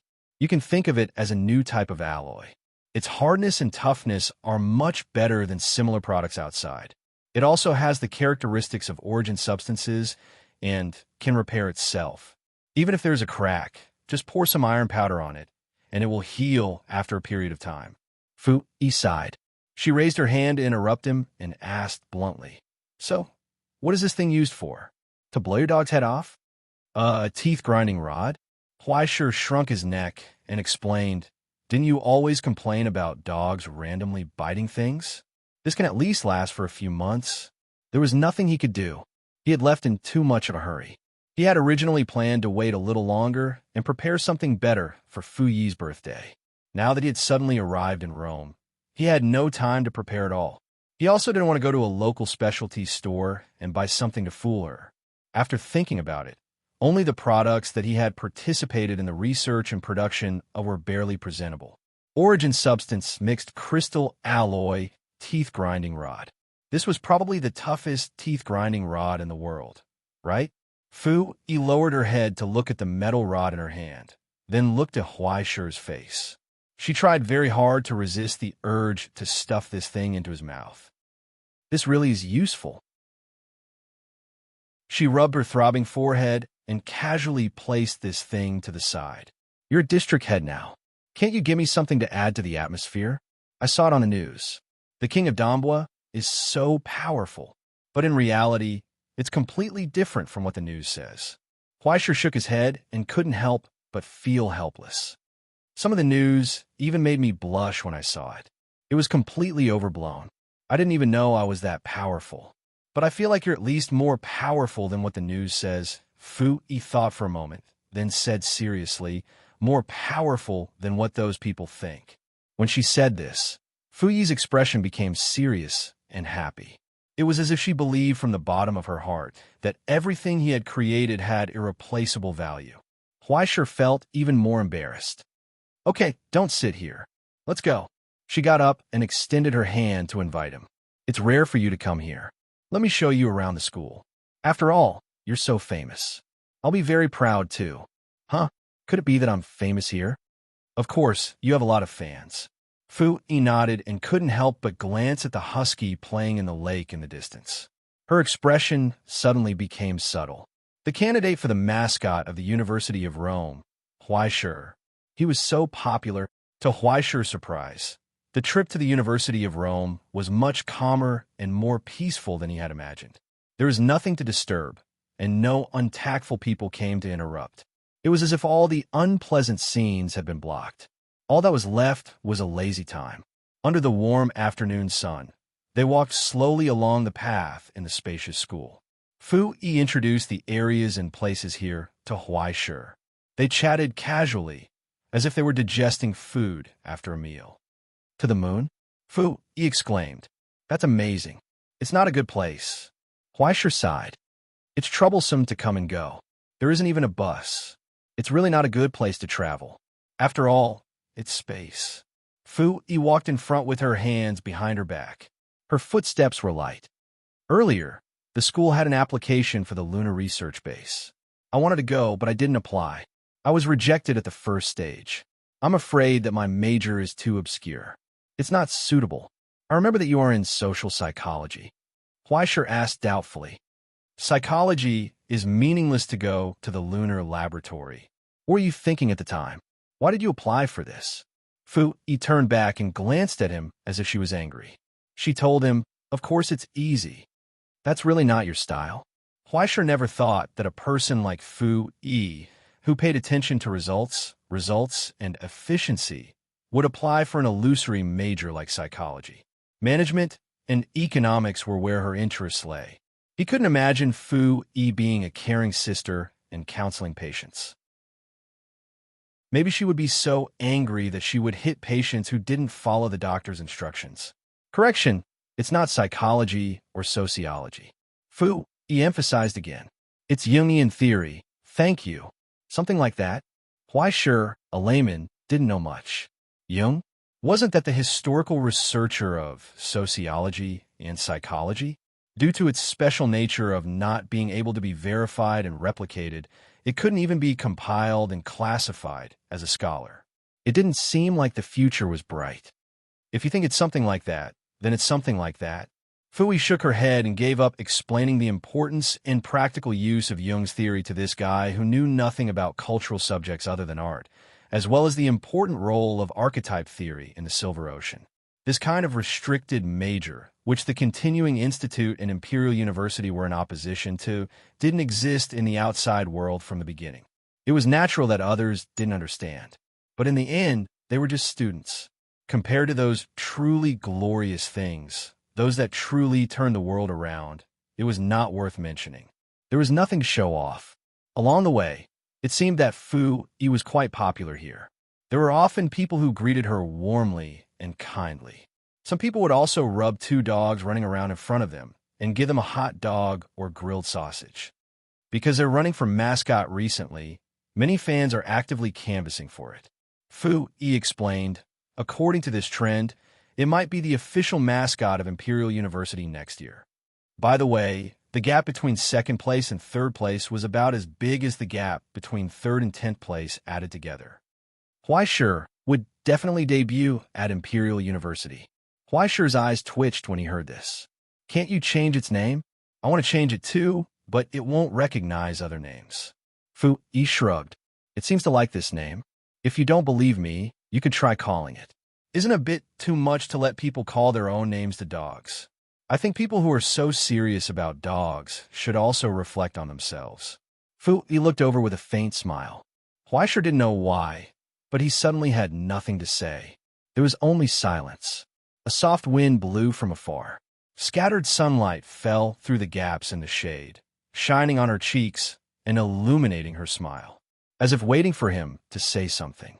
But soon, the low sound of a bell rang from afar. It announced the end of leisure. When turning a quiet corner, Huaisher saw the two people waiting at the end of the road. Marcus and an old teacher in a robe seemed to be having a conversation. After noticing the arrival of the two, they stopped. They waited quietly. Huaisher sighed unhappily. Fu Yi seemed to understand and looked over.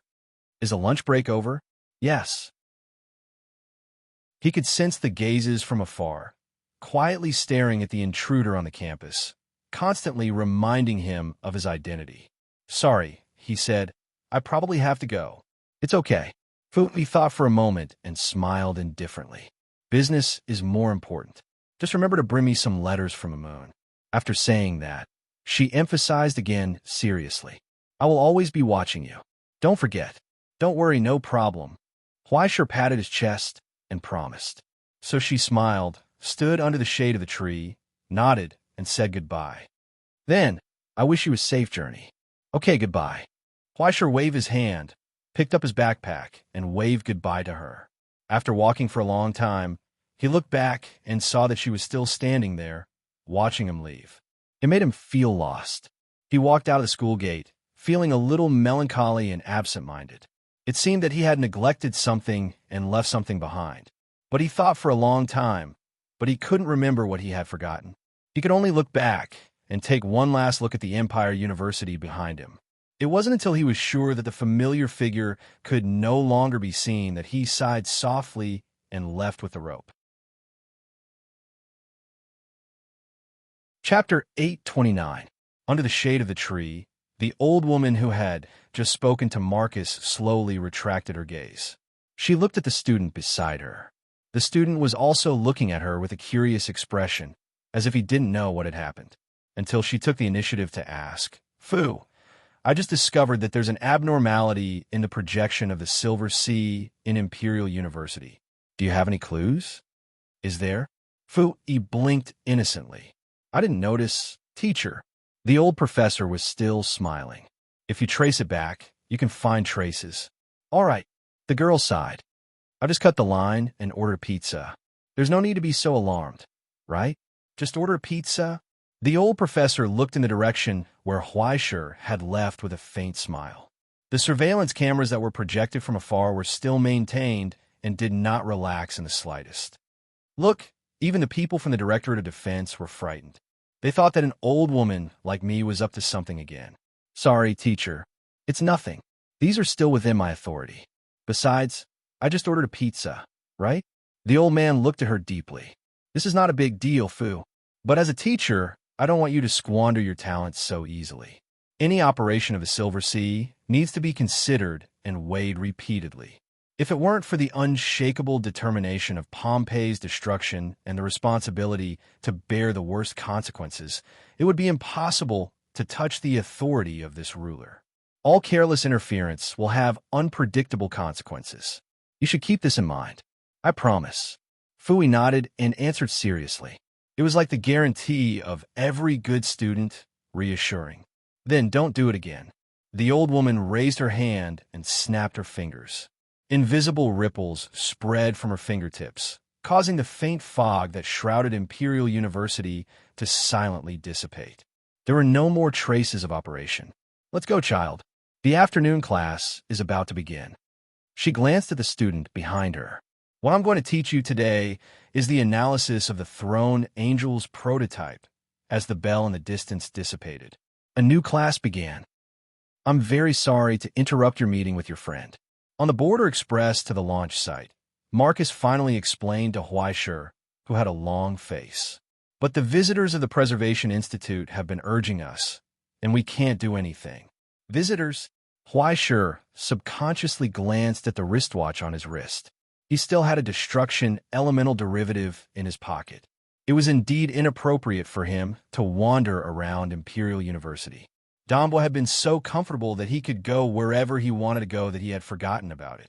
Unexpectedly, Marcus added, After all, Ms. Fu Yi's identity is sensitive. Huaishir frowned as he realized that things were not as simple as they seemed. Whose identity are you calling sensitive? Ahem, Madame Fu Yi is an important person under the protection of the Bureau. Strictly speaking, she can't meet with someone like you who is contaminated with the elemental destruction.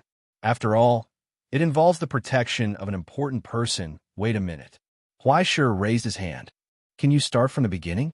What important person under protection? Marcus' expression stiffened. He adjusted his glasses and looked to the side. I can speak slowly, but can you tell your pet to stop eating? After all, if it continues eating, the carriage will be gone soon. What the hell? Huaishir was stunned. He waved a rope in his hand angrily. Where did my pet come from? F***CK, what the hell is this? It was only now that he realized that he had been holding on a half of the rope all the way from Imperial University to the Border Express. And then, on the other end of the rope was a dog, a huge husky. It was as if it had been blocked in a blind spot. It was only now that Huaishir realized. No, it should be said that he finally noticed that the dog was about to eat all the chairs behind them. Where did this dog come from? Huaishir was shocked. She raised her leg to kick the dog, but the dog was not to be outdone. It pounced on her like a tiger and bit her hand. Huaishir was not a pushover. He decisively dug the dog's heart into its stomach. The dog reciprocated. It lowered its head and bit Huaishir's wrist, refusing to let go. It almost bit through his metallized right hand. Huaishir was furious. He pulled out Lord of the Flies and was about to stuff it into the dog's mouth. Unexpectedly, the dog opened its mouth wide and aimed its throat at Huaishir. And then, Hatsue! A stream of lava instantly gushed out, brushing past Huaishir's hair and landing on the carriage. It actually burned through the cabin.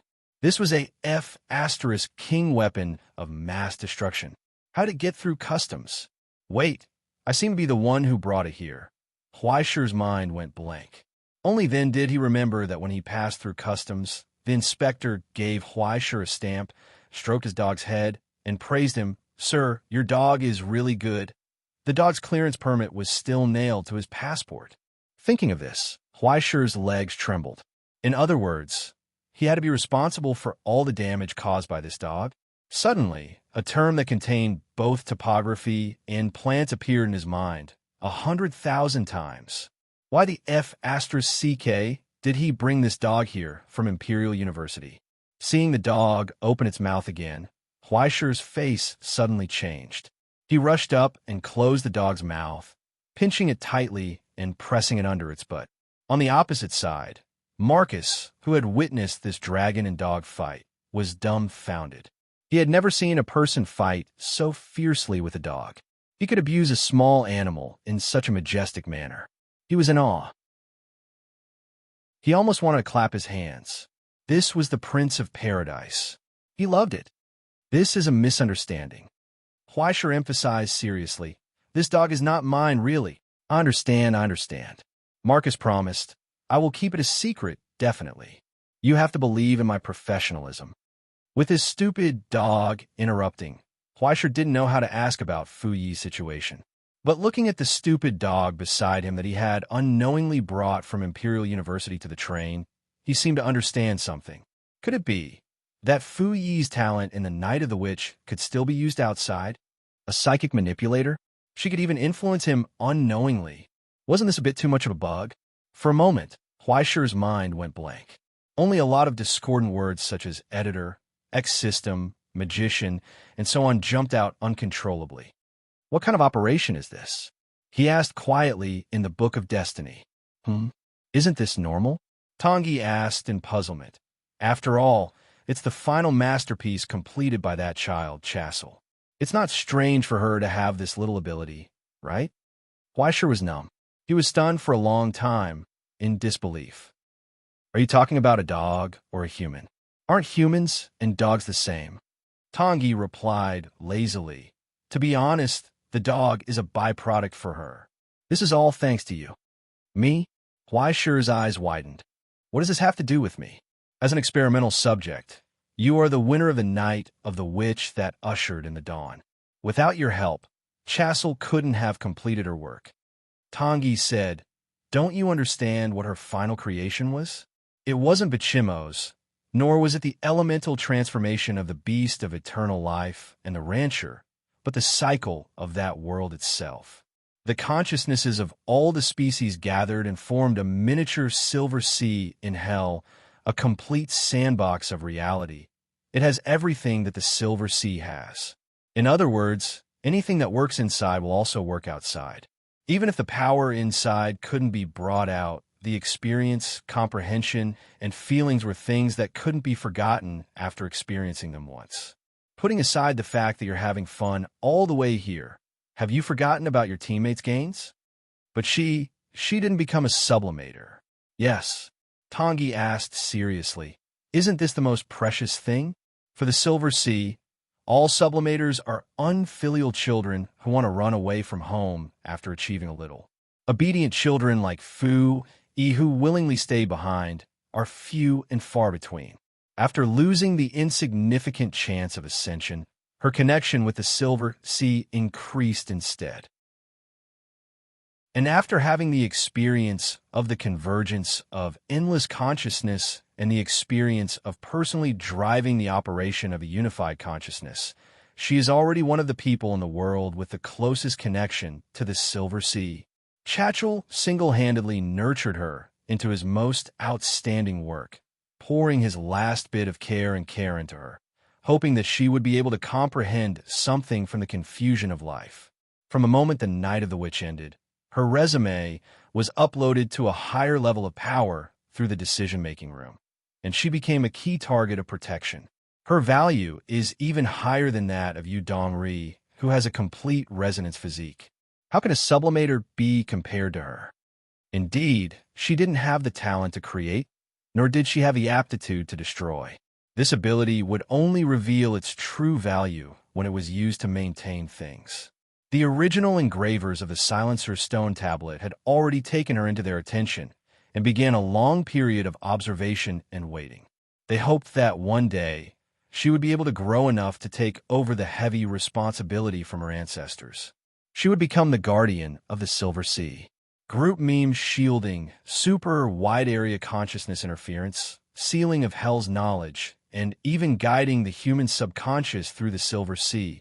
She would establish common sense, ensure order, and maintain the operation of the present society to ensure the stability of the Silver Sea. She had the potential, the ability, and even the valuable internship experience. The only thing she lacked was the education to guide this power out. Huaishir listened and didn't react for a long time. He really couldn't understand.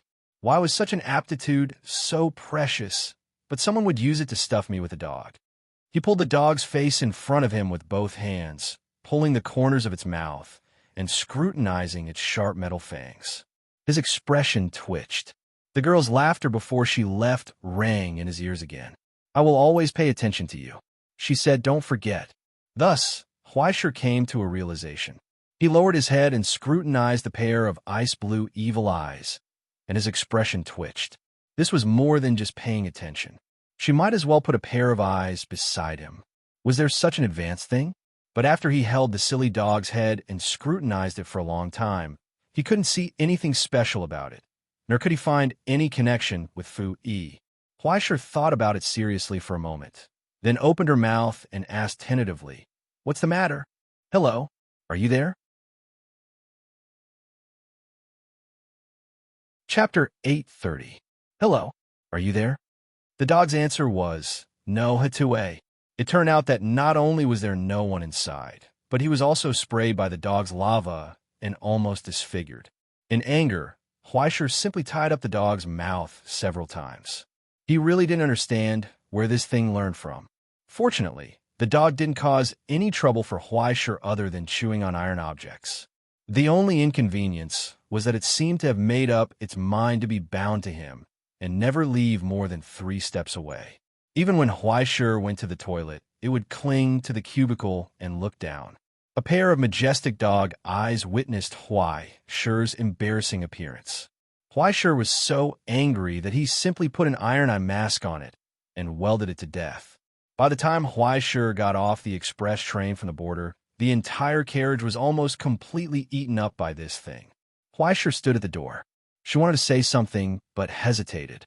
In the end, he couldn't hold back the hope in his heart and asked Marcus, "Brother, can your post office reimburse me?" Then, it was Marcus' turn to have a wonderful expression. "Reimbursement? Do we have to reimburse this thing too? Moreover, is this considered travel expenses or hospitality expenses?" But looking at Huaishir's eyes full of expectation, he was stunned for a long time and didn't know how to refuse. His expression twitched, and he could only nod with difficulty. I will try my best." Perhaps it was this mysterious setting that scared the higher-ups of the Mercury organization. After experiencing it firsthand, they no longer dared to send Huaishir by plane. On the road to the Pompeii space base, there was only one broken Jeep that paid for its own fuel. It was a convertible. Along the way, it ate a mouthful of dust and dirt. When they reached the gate of the base, the people and dogs were covered in dust, like refugees fleeing from a famine. Marcus, who was in charge of driving, was relieved. For the first time, the experienced Roman agent felt how difficult an escort mission was. The difficult part was not to protect the target, but to protect oneself next to the target. At 2 o'clock in the morning, in the dead silent wilderness, the base was still brightly lit, and people were coming and going. Marcus stopped the car and handed over the task of receiving Huaishir to the base's security chief. "Then, my mission ends here. Next, you'll undergo some basic physical tests. Tomorrow morning, you can board the latest Earth-Moon space shuttle to Minerva Space Station. If you have any requests, I can relay them to you," Marcus said. I don't have that requirement." Huaishir scratched his head and looked up at the launcher in the distance. "Just one question," he asked uncertainly. "This space shuttle of yours, is it safe?" "It's not that it's unsafe. It's a very special kind." Marcus wanted to say something, but stopped on second thought. The head of security next to him replied with a serious expression, "Sir, The Kaiser 3 space shuttle has perfectly carried out more than 40 transportation and construction missions without any accidents. Please believe in our professionalism. There are absolutely no mistakes. All right, then it's none of my business if it's gone after the 41st time. I believe in your professionalism, but you have to believe in my professionalism too. Fleischer scratched his head and felt more and more that something was wrong. When he lowered his head and looked at the obedient dog next to him with an honest and harmless smile, he finally realized what was wrong. No, wait, when they reached the stratosphere, this thing would get hungry and start tearing down the house. What the F***ck would he do then? He threw a friendly puppy over, directly raising the difficulty level of Fleischer's difficult task to the level of a nightmare. However, the group of people next to him didn't know the danger of this thing. When they passed by, they smiled and touched the dog's head, completely unaware that the thing they were touching was a weapon of mass destruction.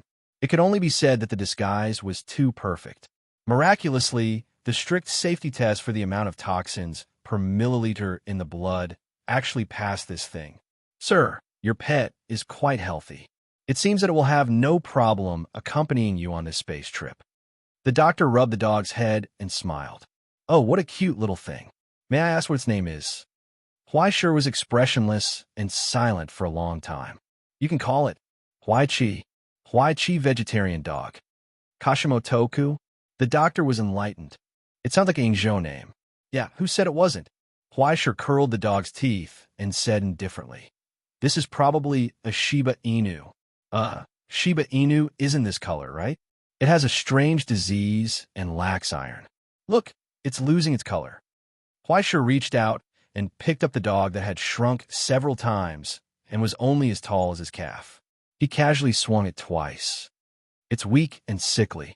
Maybe it will get heat stroke, sprain its ankle, get depressed, or get injured in space. At that time, it can be used as a reserve food to realize the value of its dog life.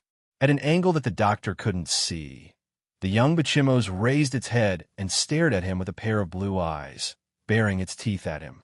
Stinky brother, go back and wait. If I don't tear down your house, I'll change my surname to yours. Huh? Your relationship is really good. The doctor looked at them enviously. You must be very good to it, right? Yeah. Who said I wasn't? Fleischer hugged the dog and replied with a smile. You see, I like it very much. In his arms, the dog opened its mouth and suddenly bit his arm, biting it hard. Fleischer's smile twitched. He pinched the dog's head and hugged it even tighter. They became even more intimate.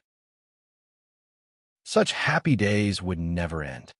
The next day, early morning, Fleischer, who had only slept for 3 hours, got up, put on the spacesuit layer by layer, and put on the helmet. Even if it was compressed repeatedly with the most advanced technology in Rome, the spacesuit was still cumbersome. Its weight was like a full body of iron armor, making it extremely slow and difficult to move. Even the dog had a full body of it. Wearing this suit, Fleischer's skills were equivalent to being half-crippled. Moreover, with 5 thick fingers, he might not even be able to hold a sword steadily. But there was nothing he could do if he didn't wear it. If something went wrong, he would die. He wasn't strong enough to reason with the universe's vacuum, let alone the terrifying low temperature and rays. He hadn't reached the 4th level and completed the complete transformation of his body into origin form. At most, he relied on a mountain ghost talent to last a bit longer than normal people. But before that, the pressure in his body would explode like a deep-sea fish rapidly rising to the surface. For ascenders, space was still a hopeless situation. Otherwise, there wouldn't be a lunar prison. Even today, it was still a place where the Astronomy Association imprisoned felons. Because of the huge threat to the world, they couldn't be kept, but because of their own talent or other value, they couldn't be killed. They couldn't be thrown into hell, and they couldn't be kept in the present world. Then, they could only be thrown to the dark side of the moon, where the Earth couldn't be seen for tens of thousands of years, quietly waiting for the day when they could be used again as a tool. Fleischer had once discussed with AI Ching whether or not the general would be sent there. But in view of the general's cooperation during the arrest process and various considerations, he was only thrown into the trench prison and isolated under the pressure of the bottomless abyss. And there was more than just a prison on the moon. It was also full of large and small laboratories and research bases for all kinds of key research that was not suitable to be carried out in the present world and couldn't be placed in the border or hell. Now, basically every inch of the place had been filled with flags from the Five Permanent. Although it was true that the place belonged to all mankind, you had to be able to go up, right? Otherwise, what was the difference between the land on the moon and the profits of ordinary shareholders in the stock market? It was just something that existed in theory.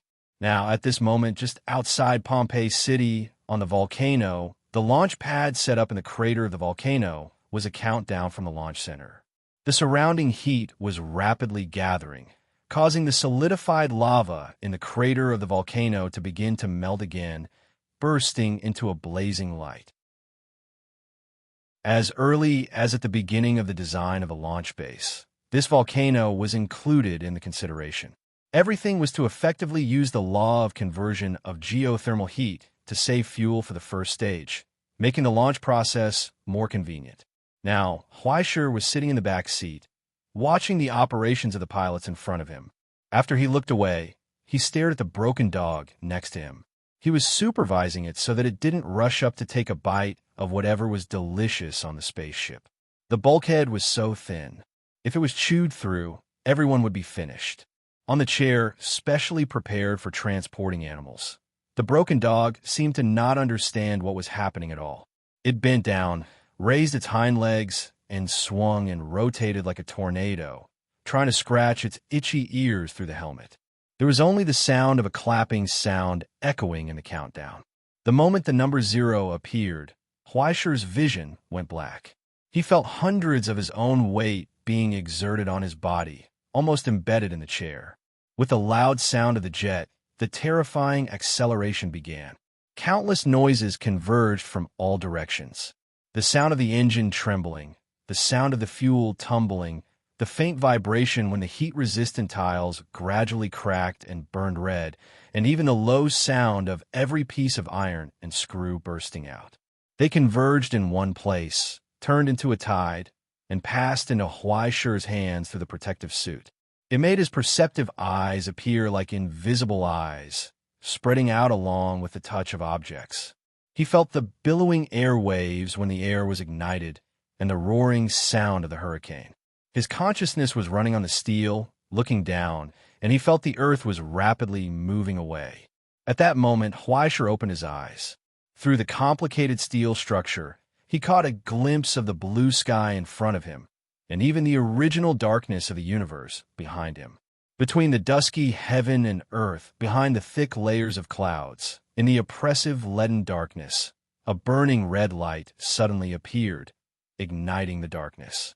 It wantonly stretched up, forward, and outlined a blazing trail. It was as if it wanted to ignite all of this. It tore apart all blockades, climbed high, and moved between heaven and earth. It was moving toward outer space with the body of a human. He drove steel, broke through the kingdom that once belonged to the gods, and left everything on earth behind. He was flying. Chapter 831. The stars shone, but the sun could not be seen. This world seemed to be eternally quiet. The earth was shaking.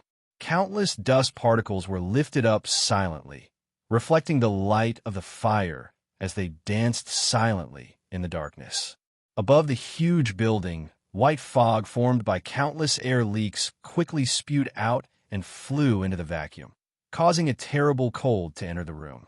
They exchanged what they needed. They looked like big-headed dolls running on the barren land. Those figures were shrouded in bulky gray spacesuits. They held specially modified guns and weapons in their hands and pulled the trigger at the guard behind the crack. In the low-gravity vacuum, they nimbly jumped on the ground, silently bringing death to the enemy and silently welcoming their own death. Broken sounds and shouts could be heard. At the moment when the physical signs of death were confirmed, flames would engulf everything from the inside out. Eventually, even the spacesuits would be degraded under alchemy and melted into the dust. Only a wisp of flying ash was left. In the fierce exchange of fire, the alarms inside the lunar prison rang one after another. The first thing the security director did was to press the red button in front of him, causing the three dangerous areas a 1B1C1 to close the gates and forcibly sealing the prisoners and guards inside together with an order that could not be disobeyed. The identities of those prisoners were too sensitive, and the value they represented was too precious. They could not be killed, but they could not be allowed to leave. They could only be isolated in the most thorough way.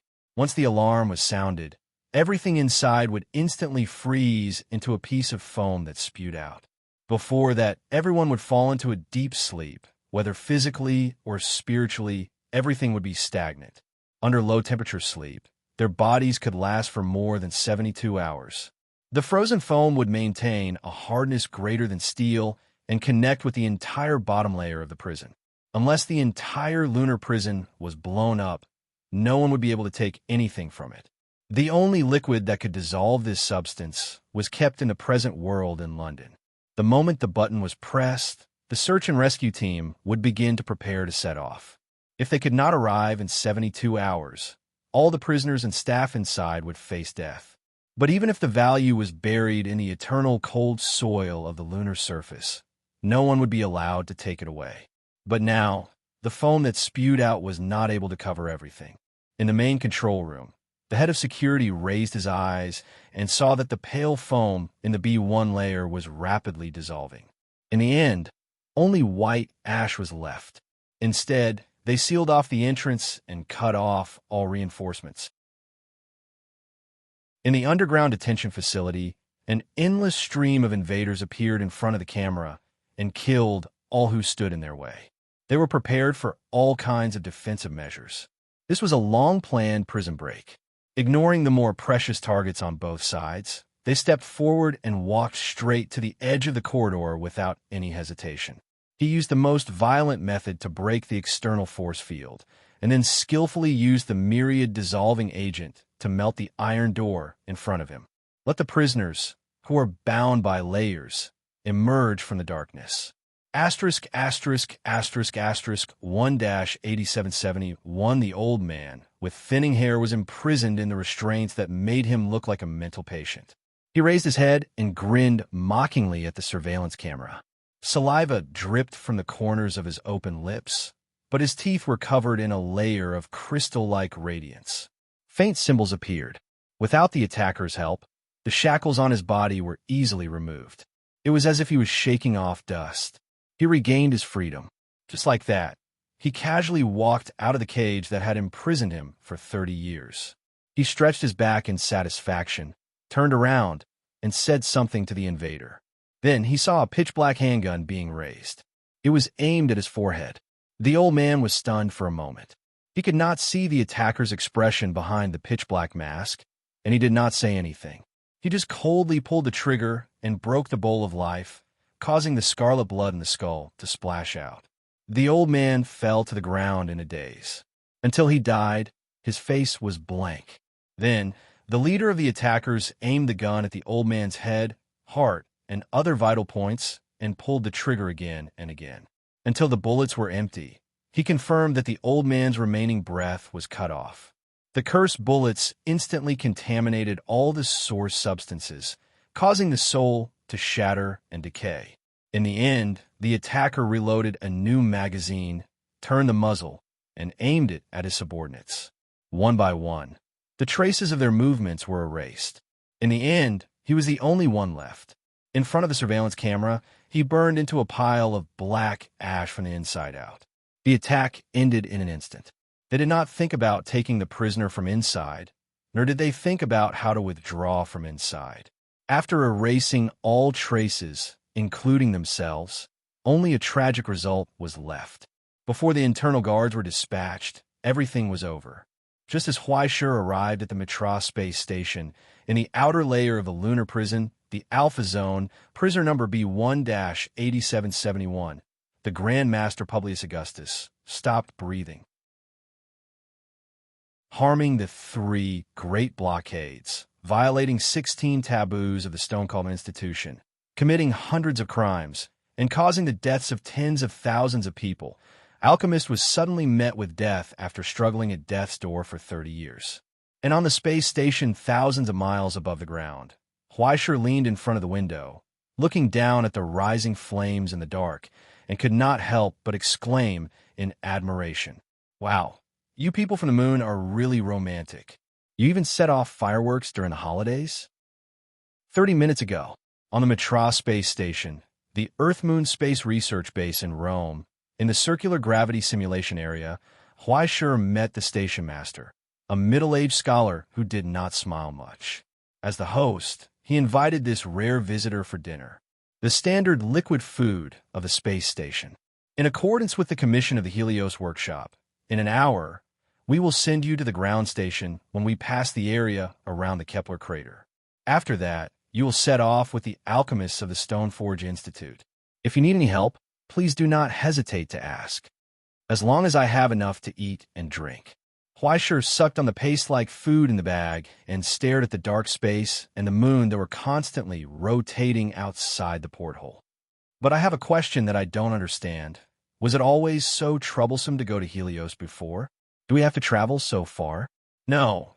It is also the first time for us to transport qualified people to Helios, the station master replied. In the past, it was the Helios that went directly to the present to receive passengers. But this time, for some reason, it did not approach the Earth-Moon system. Instead, through the previous contract with the Stoneforge Institute, the transportation work was transferred to the major lineages. As for the details, I'm not sure. You can ask the staff of the Stone Cauldron Society when you reach the moon. As far as I know, the person leading the team this time is Mr. Grandmaster Garland. You should know more. You mean Garland, Ian?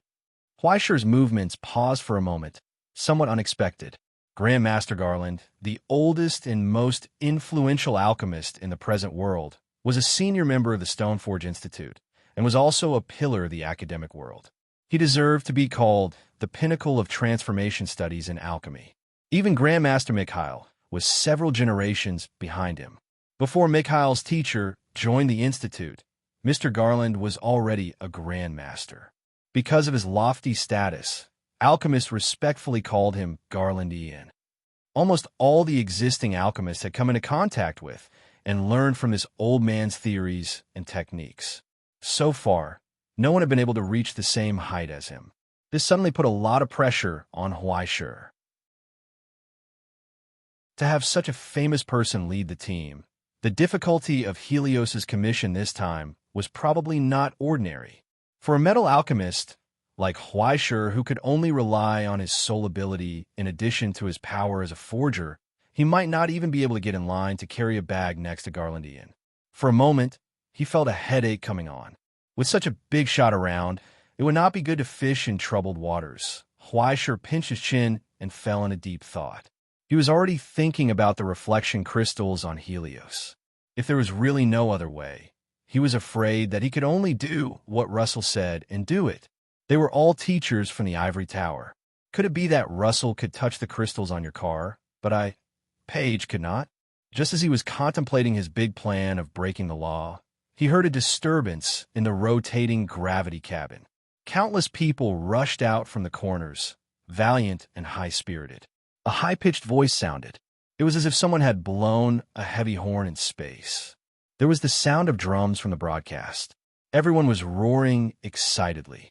Huaisher looked up and was dumbfounded. Right in front of him, the station master had already taken off his cumbersome jacket and trousers and opened his arms. The staff members rushed up and surrounded him. Their hands didn't stop moving as they helped him put on a ring armor, a battle skirt, a bright red helmet, a cape, a scepter, and a sword. When the group of people dispersed, the gentle and serious scholar in front of Huaisher had turned into a majestic captain with angry eyes. "What are you doing?" Huaisher subconsciously leaned back strategically, looked around, and widened his eyes. "The Romans want to kill me." Immediately after, the station master said, "Sorry, excuse me for a moment." He raised the sword in his hand and said fiercely, "Rome needs me. The people need me." Immediately, hundreds of astronauts dressed as Roman soldiers raised their hands and roared enthusiastically. It was as if they were going to war. No, that excited look. It was as if they were celebrating a festival. In the monitoring room, in front of the observation system, the navigator shouted at the top of his voice, "The enemy is 400 kilometers away. 350 kilometers. Everyone, get ready." Therefore, in an instant, the crowd rushed to the edge of the circular gravity simulator and stood in front of the huge floor-to-ceiling window facing space. They roared at the shining steel star in the distance. Even if the vacuum could not transmit sound, just opposite Mitra space station, in the distant darkness, another huge square space station slowly appeared with the American flag. The rapidly enlarged image was projected on the glass, as if it was quickly zooming in. Just behind the armor plate that slowly opened, there was also a floor-to-ceiling window. Countless figures appeared under the light. Everyone held their breath as their faces turned red. The war was about to begin. In the silence, Huaisher was stunned as he picked up the watermelon jelly in the plastic bag. "Melon, what is this?" Chapter 832. At this moment, on the moon, in the vast space, as the orbits overlapped, the two space stations, Mitra and Liberty Goddess, reunited in this barren void after half a year. Even at their closest, the distance was more than 200 kilometers. When the armor of each other opened and gradually moved closer, everyone's expression was excited as if they were about to welcome a war. Indeed, it was a war, no mistake. When the scene behind the opposite porthole was projected in front of Huaisher's eyes, he was dumbfounded. Hundreds of burly men had their faces smeared with paint. Their hair was either tied up or shaved. Their upper bodies were naked, revealing countless fierce paint and body hair. They held mop sticks or spears and battle axes that were temporarily modified from steel. Their eyes were wide open as they roared at the Romans in the opposite space station under the lead of the station head at the front. The electrical signal from space transmitted the vast and mighty voice without reservation. The leader at the front even held a chicken in his hand and chopped it on the spot. He smeared the chicken's blood on his face and shouted loudly at the Romans in the opposite space station. Then, the 100-man phalanx of Roman infantry also began to demonstrate and retaliate. They shouted in unison, "Rome and Caesar." Then, they raised their heads and sang a military song. For a moment, the voices from each other echoed in the communication between the two sides. Separated by a distance of 200 kilometers, the staff of the two scientific observation space stations greeted the long-awaited voyagers. Until a short 3 minutes passed in an instant. The two sides crossed each other in orbit. At the last moment, the station heads of both sides waved goodbye and agreed to meet again in half a year. Then, the soldiers who were so powerful just now began to busy cleaning up the trash and things that fell on the ground in the cabin. Huaisher was stunned the whole time. He slurped the already empty watermelon jelly in his mouth. "I'm sorry for making you laugh. We rarely see outsiders when we're traveling in space. Sometimes when we encounter something, we get overly excited." The station head took off his helmet and proudly explained to Huaisher, "But those Americans lost again. How can that kind of cosplay compare to our real thing? The champion of this year's Space Warrior Cup will be ours." "Amazing. You still have a competition." "That's right. It's an annual competition sponsored by Egypt's Bass Space Station, and the award is given by the International Space Council. It's an honor for every astronaut. Don't you think it's a bit too much to ask for a trophy when you're playing a space role?" Huaisher could only clap in admiration after hearing this. "You guys still know how to play." But he had to know how to play in this dormitory where everyone generally squeezed into 20 people a year. They had to line up to use the toilet, and the bathwater had to be recycled. If you didn't know how to play, you would have driven yourself crazy by looking at a pile of instruments and data every day. It was just seeking joy in the midst of bitterness. There was no happy drink, no privacy, and no porn. Hundreds of people were living in a metal box. There was an endless amount of work and data. Even the otaku who was unwilling to go out would not be able to take it. Even the development of hell was better than this job. At the very least, he could go out. If they went out in this place, they would die if they ran out of oxygen. The void of the universe was too vast. Even if it was just a round trip between the Earth-Moon system, it was still long enough to make one feel numb. In comparison, everyone was just an ant curled up in a box. They didn't immerse themselves in sadness for too long. Just as the space station was about to turn over the dark side of the moon, in the projection from the outside world, everyone saw that at the end of the moon's surface, on the eternally pale land, a slender beam of light suddenly rose. It was like a sharp iron needle piercing from the inside out, piercing the moon's shell and pointing to the scene. "What's that?" Fleischer scratched his head and took a look. "Fireworks? Celebrating on the moon?" "That's a level 2 emergency alert, sir." The station chief's expression became serious. Something might have happened at the prison. It's reminding everyone to be on guard against jailbreakers. Jailbreak? Fleischer was stunned for a long time. It was hard to imagine. In this place, buried deep under the moon, where one would suffocate to death once the oxygen was cut off, there was actually someone who could escape. This was not a place where one could just grab a set of protective clothing and run away.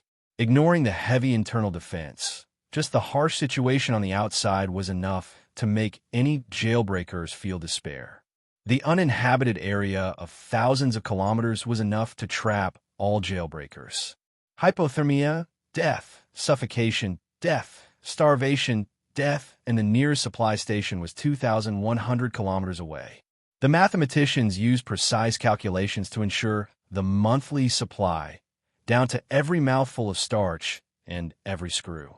Since the construction of the lunar prison, a total of 4 level 5 ascendants had served their sentences there.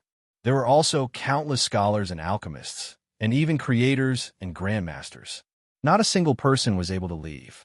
In the above special cases, no one even waited until the day they were released. "Mr. Fleischer, I'm afraid your journey will be affected." After the station chief put down the communicator, he brought bad news. "Now, all takeoffs on the moon require the approval of the management committee. Our spacecraft have a mission, and I'm afraid it will be difficult to send you down without permission. We have confirmed from the Kepler Valley base that all their vehicles must take off within 2 hours. Otherwise, they will have to stay and cooperate with the investigation." He paused and looked at him sympathetically. "In other words, if we wait for the committee to approve our landing and takeoff, you may not be able to catch up with the Stoneware Institution's ship." "Then what should I do?" Fleischer was dumbfounded. He lowered his head and looked at his phone. The scheduled itinerary was stuck. There were still 2 hours.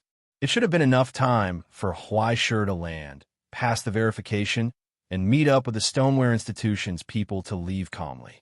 This was simply an unexpected disaster. Someone had escaped from the dark side prison.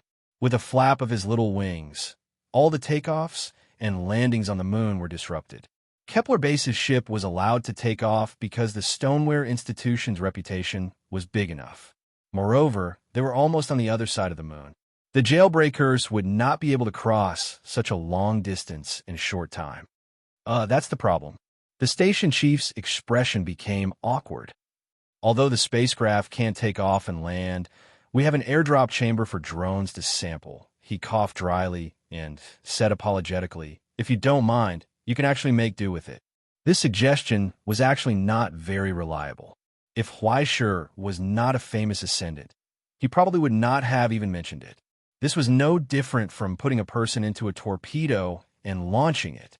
It was something that could not be returned after being thrown out. The airdrop chamber for drones was originally a one-time consumable. It was used to detect large meteorites, as well as a tool for rock sampling and analysis. It still carried a landing device and buffer equipment to ensure the drone's integrity, but it would not have the fuel to escape the moon's gravity and fly back. Otherwise, it would not be able to bypass the moon's current takeoff control. In addition, the only vehicle that could transport people in Minerva's space station was the space shuttle used for scheduled transportation and resupply. Who knew how long the moon's flight control would be maintained? Space travel was not a walk in the park. If that thing was not allowed to take off after landing, the Minerva space station's operations would be affected. In the worst-case scenario, they might even run out of food. Therefore, when the station chief was faced with a choice between letting down the crew or letting down Fleischer, He could only choose between letting down his little brother who was hitching a ride. As for Huai Shi, after carefully understanding the situation, she also felt that this was a good idea. "This airdrop chamber of yours." Huai Shi rubbed his chin and asked tentatively, "Is it safe?" The airdrop chamber is the same configuration as the Minerva space station's escape capsule. It's even more spacious and safe. After all, even a consumable drone is much more precious than a human body. Sounds like it can be used. Huai Shi immediately breathed a sigh of relief. Just don't blow it up halfway. Isn't it just an unlicensed vehicle? It's not like I haven't been in one before. He didn't even wear a seatbelt on Raymond's truck. It was fine as long as it could send him down. It was better than standing here and waiting for the bus to arrive. After receiving Huai Shi's approval, the station chief immediately breathed a sigh of relief, but he also felt more guilty. 15 minutes later, the outer layer worked overtime. On the launch platform of the airdrop chamber, Huai Shi saw the prepared vehicle and all the tools prepared for him. It included 3 layers of impact protection, enough compressed food to last more than 2 days, and enough water to last a week. When necessary, it could be used as a consumable for oxygen production. A small cushioning device nested inside the airdrop chamber. A specially modified pistol that could be used in a vacuum. A magazine of alchemy bullets. A radio station for emergency communications. A human source supply, a medical kit, and even a maintenance box filled with a set of maintenance tools. There was even a set of eye-catching bright red spacesuits for the search and rescue team to look for in case of an accident. There was also a liquid cushioning suit with the highest safety specifications. Even the dogs had a set. There's no need for so much. Huai Shi looked at himself being wrapped into a ball and was dumbfounded. There's no way I can carry so many things.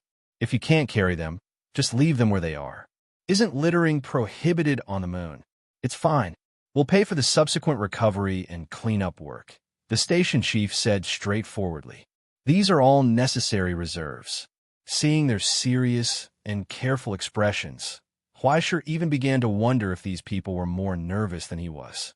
The station chief seemed to see his doubts and asked, "Mr. Huai Shi, this might be your first time working in outer space, right? As researchers, we don't have anything to guide sublimators, but if it's survival experience, there's still some room to speak." He said solemnly, "Let me give you a piece of advice. Here, you must be prepared for the worst. You must be 10 times more prepared. Waste has never been a problem. The problem is that you don't even have the chance to waste. This is a desperate situation where you can't survive without your tools," he said to the man in front of him. He told the man in front of him, "Under any circumstances, you must be able to ensure that you can survive until the rescue team arrives."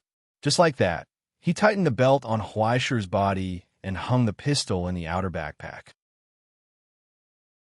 A place that was convenient to access at any time.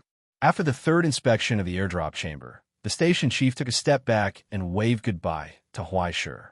"I sincerely hope that we can meet again on your return journey." He said, "Goodbye, Mr. Huai Shi." Along with the countdown, the airdrop chamber suddenly shook and slid outward along the orbit. Finally, it left the space station. Under the acceleration of the ejection, it fell toward the eternal pale alien planet below. There was no friction from the atmosphere, no air resistance, no violent tremors, and no abnormalities. Only the gradual increase of gravity in the distance told Huai Shi that he was falling.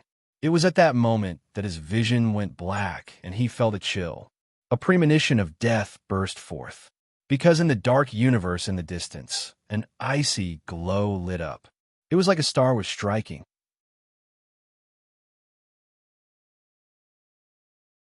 Chapter 833. At the same time, an ear-piercing alarm sounded from Mitra space station. In the blink of an eye, the screen turned red. As the radio waves spread and reflected, the originally empty screen was suddenly filled with countless tiny dots of light. "What is this?" The station commander's eyes widened. "Missiles? No, much smaller than missiles. The material analysis is out.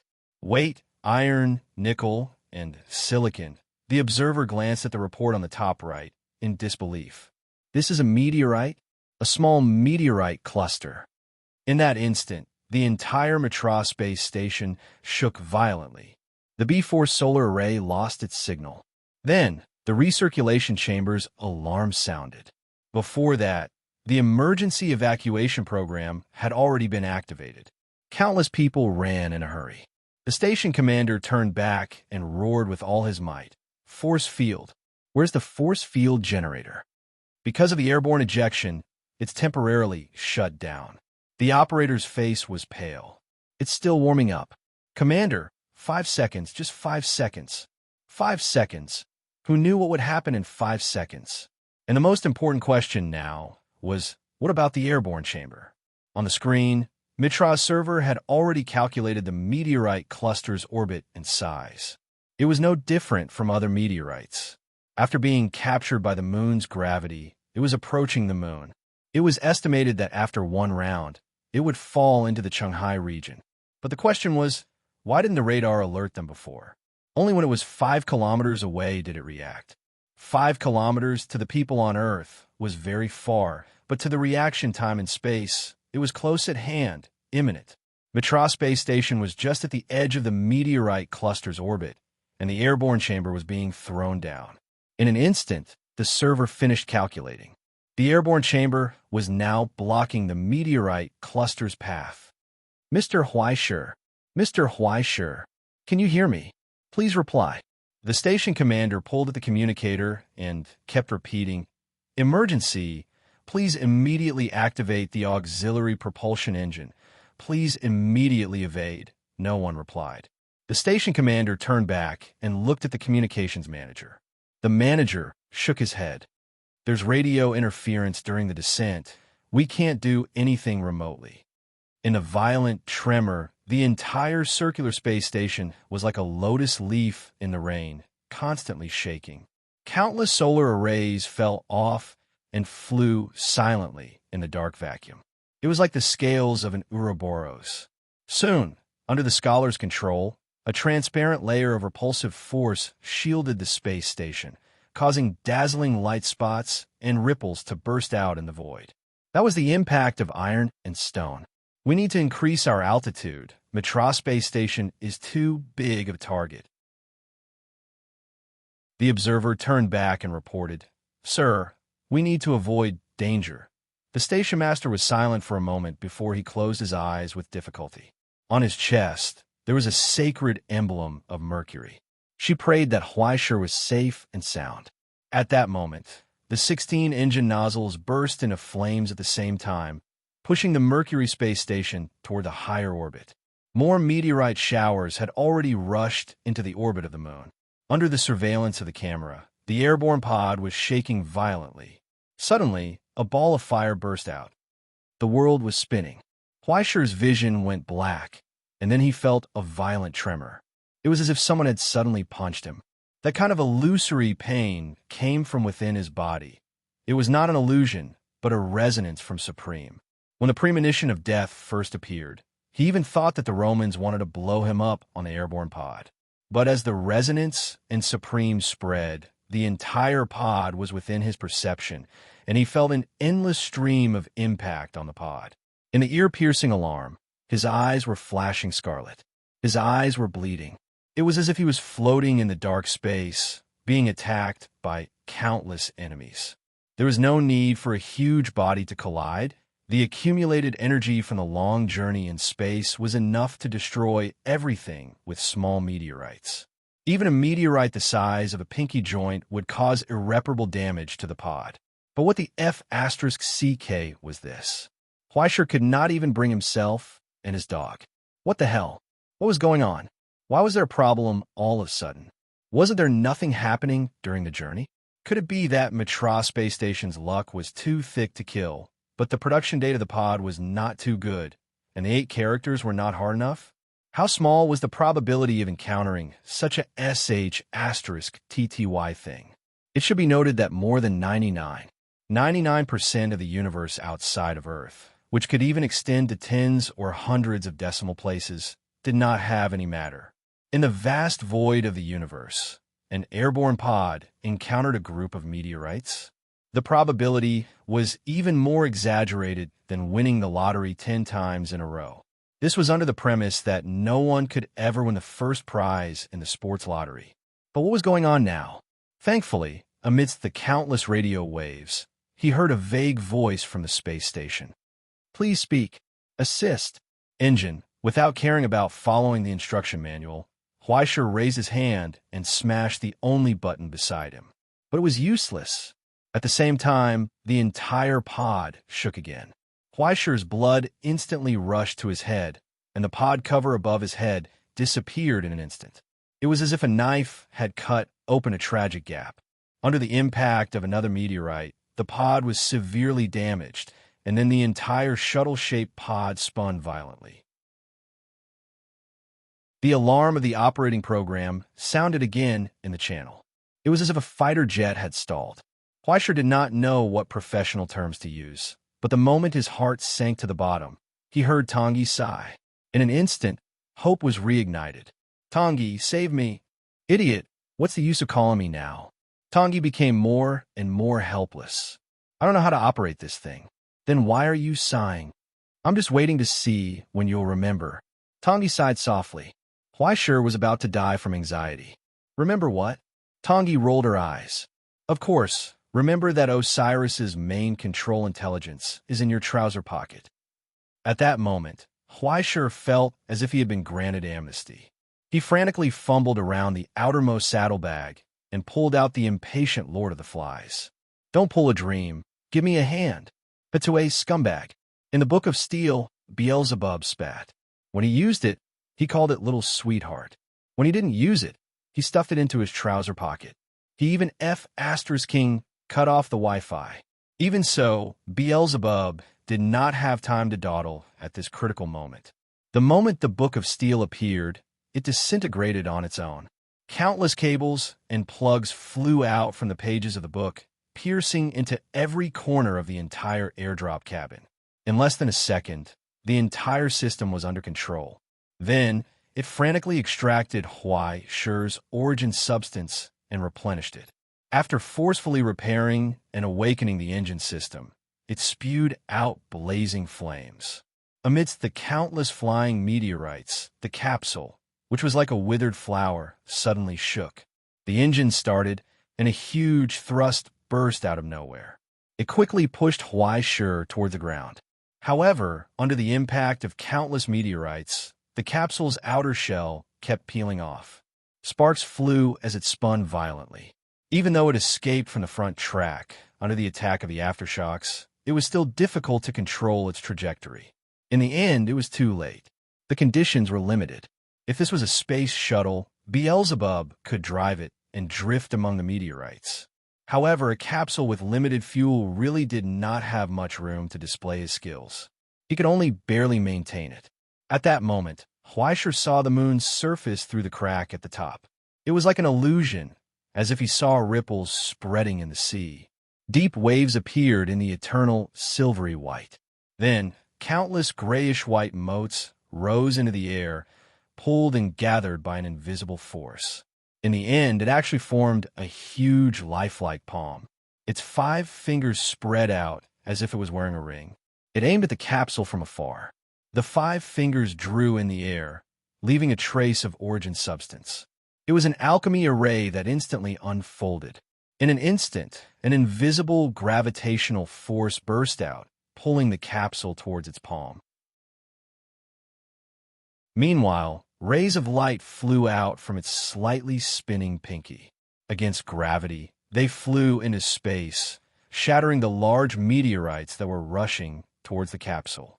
Then, he guided the descending warehouse into the palm of his hand. Someone made a move.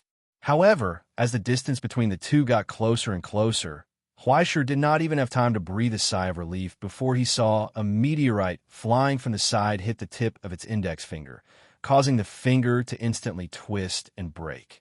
The capsule that fell into its palm actually leaked out. With a terrifying momentum, it swooped down and smashed towards the surface of the moon that had been silent since ancient times. A comet crashed into the Earth. At the last moment, Beelzebub's pages violently flipped, causing Osiris's huge shadow to envelop the capsule that was riddled with holes. Countless illusory engine nozzles aimed at the ground in front of them. An illusory rainbow burst out. The remaining power of the Hell Destroyer only lasted for a moment. It cut off most of the inertia. Then, the capsule rolled and fell to the ground. It bounced violently, bursting into flames, shattering into pieces, scattering debris all over the ground. An orange-yellow cushion ball rolled out from inside. It was cut open, and the honeycomb-like inner layer was exposed. Finally, the sublimator in the red spacesuit slid out. He lay on the ground of the alien planet. Huaishur turned over with difficulty and lay among the flying moon dust. He saw the eternal darkness of space and the azure planet hanging under the sun. Amidst the alarm of the oxygen leak in the capsule, Huaishur could not help but want to lift his mask and smoke a cigarette to calm himself down. He was still alive, but someone wanted him dead. Why?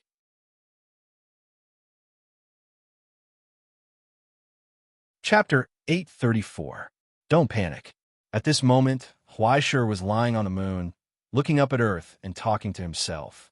His head was buzzing, and his vision was dark. It might be internal bleeding, but it didn't matter. Let's make a conclusion first. You, Huaishur, male, 18.5 years old, a happy young man who was fishing and practicing in Dombwa, suddenly receive an invitation to go to the Helios workshop. Just like that, you went to Rome, met friends, took the dog to the sky, and came to the space station. Unfortunately, you encountered a prison break that hadn't happened in decades and needed to be forced to land. Then, you encountered a meteorite shower that hadn't happened in thousands of years. You almost smashed into the ground with the airborne capsule and became a pile of scrap metal. There is no doubt that this was definitely not a coincidence. Someone wants to kill you. Tangi went straight to the point and said the conclusion for him. I think, compared to a pure coincidence, this possibility is more convincing. Is there no other possibility? Huaishur asked. Think on the bright side. Maybe you're especially unlucky, right? Tangi laughed. But when have you not accidentally stepped into someone's trap when you were unlucky? Huaishur raised his hand and slapped his round mask hard. He was full of grief and anger. In the realm, someone wanted to mess with him. In hell, someone wanted to mess with him. I'm already in the sky. Why is there still someone who wants to mess with me? For what? Huaishur wanted to hold his chin and think, but he couldn't touch it through the mask. This time, he didn't need Tangi to come to a conclusion. There was no doubt that someone didn't want him to reach the Helios workshop. Someone wanted him to have an accident on the way. If it really didn't work, it didn't matter if he died. If Huaishur stayed at Mitra Space Station and waited for the Moon Management Committee's permission to take off and land, he might not have encountered these troubles. But once he left the space station, he immediately encountered the crisis of death. But why didn't he encounter any problems when Pompeii took off? If they wanted to kill him, it would have been more convenient, right? Even the slightest mishap during liftoff would cause Huaishur to die in the fuel explosion. Perhaps it was because they were still in the core of the reality realm at that time, so it was inconvenient to do anything? Or was it that the distance was too far, and it was beyond his reach? If that was the case, the person who wanted to kill him was most likely on the moon right now. He wasn't out of danger yet. And where's my dog? Huaishur finally remembered. He stood up abruptly and looked around at the barren ground. Please don't let anything happen to him. Otherwise, the puppy of friendship would be buried on the moon. Then he saw a dog get up from not far away and walk slowly toward the wreckage of the airborne capsule. He buried his head in the ground and rummaged through the broken frame. Huaishur didn't even have time to call it back. In the distance, a spark suddenly burst out from the wreckage of the airborne capsule, igniting the rapidly leaking oxygen. The blazing flames immediately rose. Along with the air waves that dissipated in the vacuum, they blew in all directions. Huaishur's heart turned cold. It was over. The puppy of friendship was dead. Before he could put his hands together and hope that the dog was fine, he saw the flames dance and quickly lined up to both sides, like the return of a king. A husky walked out with its head held high. Its hair was not messy at all, and it was full of energy. It even threw off its broken hood. It grinned in the vacuum and glanced at the stunned Huaishur in front of it with disdain. It was alive and kicking, without the painful convulsions of ordinary creatures in the vacuum. It even sneezed and swung its saliva as if nothing had happened. At best, it was just not used to the smell. What kind of super creature was this? Huaishur walked around the dog 3 times, looking left and right. He raised his hand and scratched his head. He realized that he was really not as good as a dog. Then, after the dog had pretended to be cool enough, it finally lowered its head, opened its mouth, and threw the thing it took out from the wreckage of the airborne capsule at Huaishur's feet. It then raised its head and glanced at him with pity. It had a mocking expression that said, "What would you do without me?" Huaishur's expression twitched, and he bent down to pick up the thing. He found that it was the thing he had just thrown out in the turbulence, the iron ball beacon given by the Helios workshop. Now, that thing was actually operating on its own. It felt hot. Layers of nested complex structures unfolded on their own, and a beam of light emerged from it, outlining a blurry projection of an old man. It gradually became clear, revealing a resolute and cold face. It raised its eyes and looked at him. Galander. Huaishur subconsciously straightened his body. Then, an unfamiliar voice sounded directly from his soul. "Are you still alive?" The old man nodded and seemed to be relieved. Huaishur recalled the giant silver hand formed by the moon dust just now and suddenly realized, was it you who helped just now? As a great master in alchemy who was proficient in conversion chemistry, source matter, and fusion, he actually helped him on the moon from such a long distance away. This level of attainment had reached a miraculous level and was amazing, as expected of a great master. "You don't have to thank me. It was the station master of Mitra Space Station who contacted me. Only then did I know what happened." Galander told him, "In the end, it wasn't of much use, but it's good that you're safe and sound." After a short communication, Huaishur finally connected to the Kepler base's channel. Unfortunately, due to the accident caused by this wave of impact, although he successfully landed on the ground, he was more than 200 kilometers away from his scheduled location. He landed in the no man's land. He was going to be late. "Don't worry," Galander said. "I've already informed the management of the Kepler base, and the search and rescue team is on their way to your place." "No, there's no need for a search and rescue team." Huaishur thought for a moment and said seriously, "I'll arrive at the Kepler Valley base before I take off." "There won't be any accidents, Mr. Galander." He said, "There won't be any accidents." The old man seemed to be stunned for a moment, and his expression became serious. "Don't try to be brave." Under the helmet, Huaishur smiled. After a short silence, Galander seemed to understand something and nodded. "Then, I'll wait for you before the scheduled departure time." He said, "I hope you can make it." The communication was cut off, and the beam of light shrunk back into the rapidly closing beacon. Huaishur threw it into his pocket. Okay, now he was done bragging. It was time to think about how to make it happen. Through the helmet, Beelzebub sensed his dangerous gaze. Instantly, the steel page trembled. "No more, no more. There's really not a single drop left. Even if you ask me to change it for you, I won't be able to change anything." What a joke. Summoning Osiris Afterimage had almost drained all of Huaishur's source substance. Moreover, without a physical body, it was like trying to fly with an airplane blueprint. It was unrealistic. "Look at you. You make it sound like I forced you to do something." Huaishur looked helpless after being misunderstood. He could not help but sigh. "Ha! Do you think I don't know you?" An emoticon of rolling eyes appeared on Beelzebub's cover. "Friendly reminder, big brother, you only have 3 hours of oxygen left. Why don't we stop building and call for help obediently? Isn't that better than anything else?" "Don't worry. I already have an idea." Huaishur lowered her head, looked around, and began to rack her brain. He looked for anything that could be used. Well, things were scattered all over the toolbox. A bunch of cables. Then he found an iron rod. From the wreckage of the airborne capsule, he found 3 wheels of the airborne capsule that were used for sliding, as well as a frame whose purpose was unknown but was completely twisted. He also found a large enough iron plate. After collecting 2 welding rods and a welding torch, Zhang Zian began to work. Huaishur turned around and looked at the dog that was jumping around happily in the pile of trash. He showed a gentle smile that had never been seen before. "Come, brother dog." He hid the noose made of cables behind his back and called softly, "I have something good for you. Kongy Kong, we shouldn't have waited for the thugs from the Astronomical Association." In the lounge, a middle-aged man wrapped in a blanket said angrily, "It's no longer safe on the moon. We should take off immediately. Otherwise, if something were to happen..." "That's enough, Rachel." The man smoking a cigar on the sofa said, "This is Gallandon's decision. You can question it, but you must obey." Rachel's expression stiffened for a moment and then became gloomier. "You were never attacked at all. Of course, you don't need my reassurance. You think I'm dreaming, right?" "Relax, Rachel." The man smoking the cigar sighed. "Don't worry. You're safe here." Rachel sneered and wanted to retort, but in the end, he didn't say anything.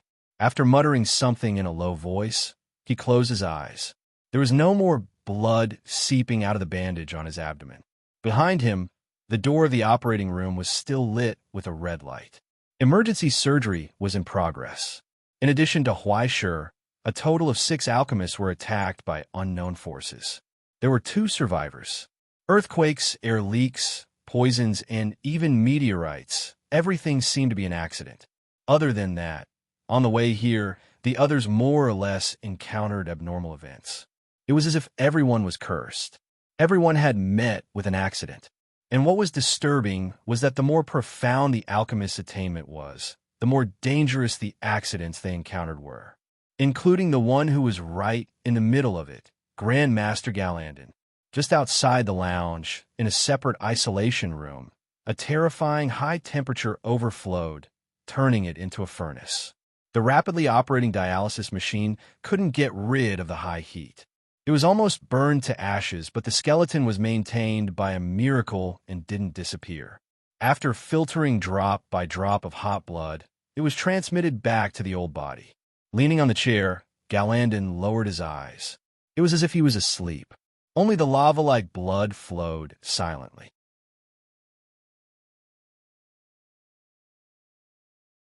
Chapter 835. Blood fever. That was what the alchemists called this symptom. It was a chain reaction caused by the precipitation of hell and abyss essence in the body. Over the years of contact with miracles and disasters, it was the alchemy poison that seeped into the body bit by bit. Overly large miracles and disasters were dependent on it. Once it entered the agitated stage, the source substance would quickly split, interfere with the body, and produce a terrifying high temperature. This was the love from the molten fire. The sick alchemist would instead be proud of it. If one did not go too far on this path, if one could not forge the purest miracles and disasters, it was absolutely impossible to have such deep karma. This was not a symptom that could not be suppressed and alleviated. It was even more so for Garlandian. It was just that the timing was not right at such an awkward juncture. He could neither exchange blood nor cool it down with the silver cellar. In the environment on the surface of the moon, Garlandian could only barely restrain himself. Through dialysis, the high heat in the body was dissipated at the fastest speed and then injected with medicine to freeze and cool this high heat in a physical way. When the old man got up from the melting chair half an hour later, there was no longer any burning breath on his body. Instead, it emitted a bone-piercing chill. His eyes turned into a frozen, pure white. When the door was pushed open, the noisy alchemists in the lounge finally calmed down. In a literal sense, they quieted down in the cold. The chill was pressing. Among the anxious alchemists, someone said, "Great Master, we must set off immediately. If we delay any longer, we don't know what will happen." Garland Ian held his cane and walked forward slowly. He just said indifferently, "There are still people who haven't arrived. Isn't everyone here?" A red-haired alchemist stood up and retorted, "How long are we going to delay? Just to wait for a latecomer?" Ragnar Svaldson, the alchemist of the legendary Roman workshop Silver Monument. This bearded middle-aged man had red hair in the literal sense of the word. It was bright red like fire, and there were strands of scarlet flowing through his hair. What was more surprising was his one eye. After losing his left eye, his right eye became strange and frightening. His pupils moved around in his eye socket without any pattern, cold and indifferent. Everything was revealed under the reflection of that eye, including Grand Master Garland in front of him. In his eyes, the old man was like a solemn skeleton bathed in lava. He wore a triple crown on his head and held a three-pronged helical scepter in his hand. He was both majestic and hideous. That was Garland's true form after discarding his weak appearance, the form of miracles and calamities created by himself. Eye of Truth. This was a technique unique to the Nordic lineage, imitating the ritual carried out by the great god Odin, who was once omniscient. He hung upside down in hell for 7 days and nights, offering one of his eyes and all of his vision to the abyss to obtain the mutated perception. This was also a secret method in alchemy, but sacrifices would not always be rewarded. There were very few who could succeed. It was also the reason why he dared to question the great Grandmaster. He was not far from that boundary. "It's not time to go yet, Ragnar." Garland looked at him calmly. "It is my duty to send every invited alchemist to Helios." "An executioner of the Astronomical Society?" Damba's hero? "Huh. What has he done in alchemy?" Ragnar sneered. "If you need brainless thugs, aren't there enough of them here? Ragnar, watch your words." A hoarse voice sounded, like iron scraping against each other. It was so sharp that it stung people's eardrums. In front of the window in the corner, a burly man, leaning on a long scepter, turned his head. He was not dressed like the other alchemists here, but wore a leather jacket and jeans that had weathered the vicissitudes of life, with a hunting knife at his waist. A cold light burst out from his eyes, and an out-and-out murderous intent emerged. He warned word by word. There is a limit to a man's patience. It was Valery Yegorov, the master of metal of the Russian Federation, who had become enemies with Ragnar 10 years ago. Ragnar grinned and was about to retort, but Garland suddenly took a step forward and looked at him with his pale eyes. The coldness made his smile stiffen for a moment. Soon after, gloating laughter rang out from the crowd. "He won't be able to come." It was Rachel. The alchemist holding the silver mirror grinned and mocked indifferently. "Arrogant guy. He's simply digging his own grave." Under the prying of the silver mirror, the fluctuations of the source substance hundreds of kilometers away were projected, and the violent changes made everyone present shudder. No one knew what kind of fierce battle could cause such aftermath. Next to him, the young man smoking a cigar frowned slightly, but did not speak. But then, his movement stagnated, and his expression suddenly changed. His whole body slid down from the sofa as if he had been smeared with oil. He almost turned into an afterimage and instantly appeared behind Garland. Everyone was instantly alert. "Izzy, what the hell are you doing?" But before they could react, Garland's scepter suddenly fell to the ground. In a low voice, a complicated alchemy ritual emerged from the scepter. A brilliant glow emerged from the scepter, illuminating everyone's eyes. It was the most famous and widely known achievement in alchemy, Midas touch. In the blink of an eye, a dazzling golden light spread out, almost enveloping the entire lounge. But what was faster than it was the flames of the explosion? It was simply an accident that happened once in 100 years. A small leak from the water circulation system caused water seepage. The low temperature froze the rubber cable and caused a short circuit under the interference of the moisture. Under layers of chain reactions, an open fire appeared in the maintenance room. A mechanic who was adding fuel was set ablaze. In the end, it triggered an explosion that swept across half of the base. The terrifying air pressure and temperature instantly spread from outside the lounge, destroying the walls and pouring into the room. Even the transformed gold could not completely stop the flying debris. But with the opportunity that Galandon had bought, every alchemist activated the border relics they carried with them. Layers of brilliance, flying metal or cold liquid rolled out, blocking the scorching blast that bore the brunt of the heat.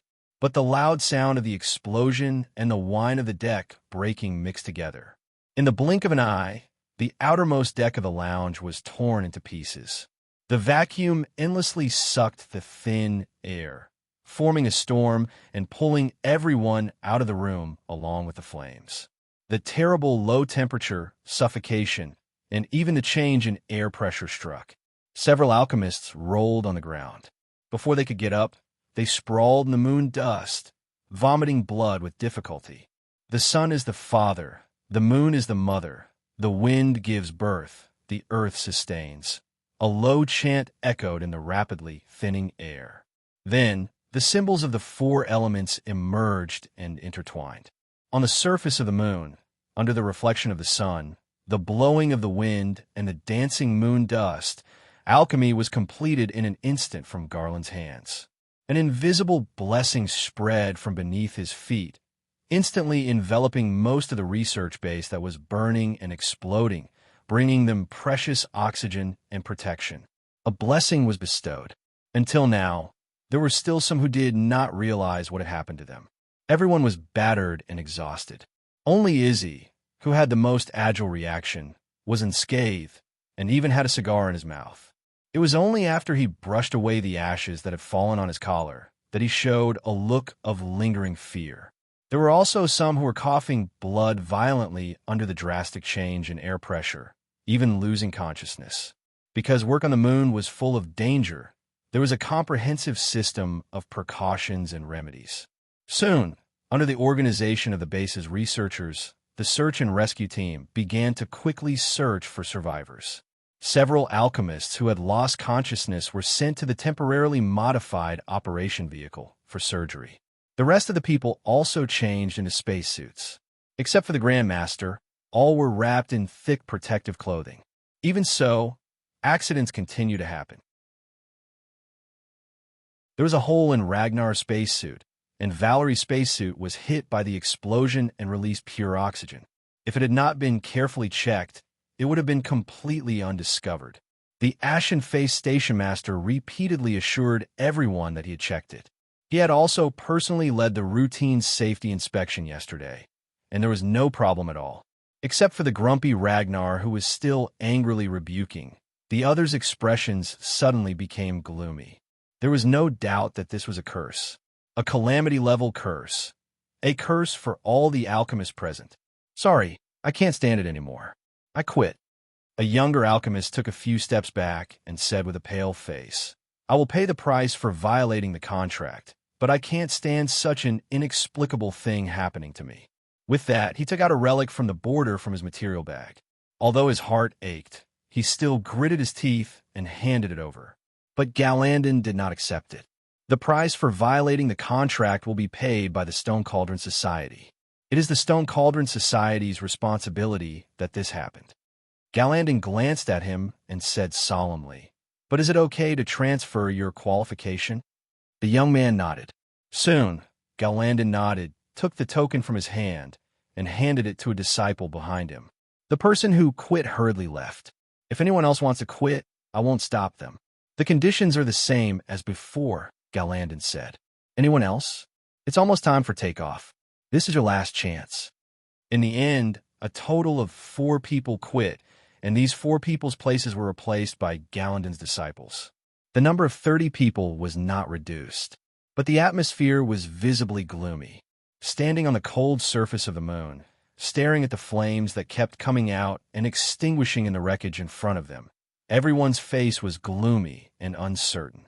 Even though they were wrapped in thick spacesuits, they could still feel the deep coldness of outer space seeping into their bones little by little. It made them want to shiver uncontrollably. Their breathing was out of balance. But in this silence, there was an intermittent sound in the channel. It was mixed with electric current, as if the signal was bad. It gradually became clear. So, the broken whistling gradually closed, and a cheerful tune echoed in everyone's ears with the sound of electric current. It was like a mockery from afar, making everyone's face gloomy. Who the hell is whistling? Valerie roared furiously. Can't you shut the F***CK up? At this time, to still turn on the public microphone and whistle, it was either brainless or heartless. But the whistling in the public channel did not stop at all. Instead, it became clearer. It became more cheerful.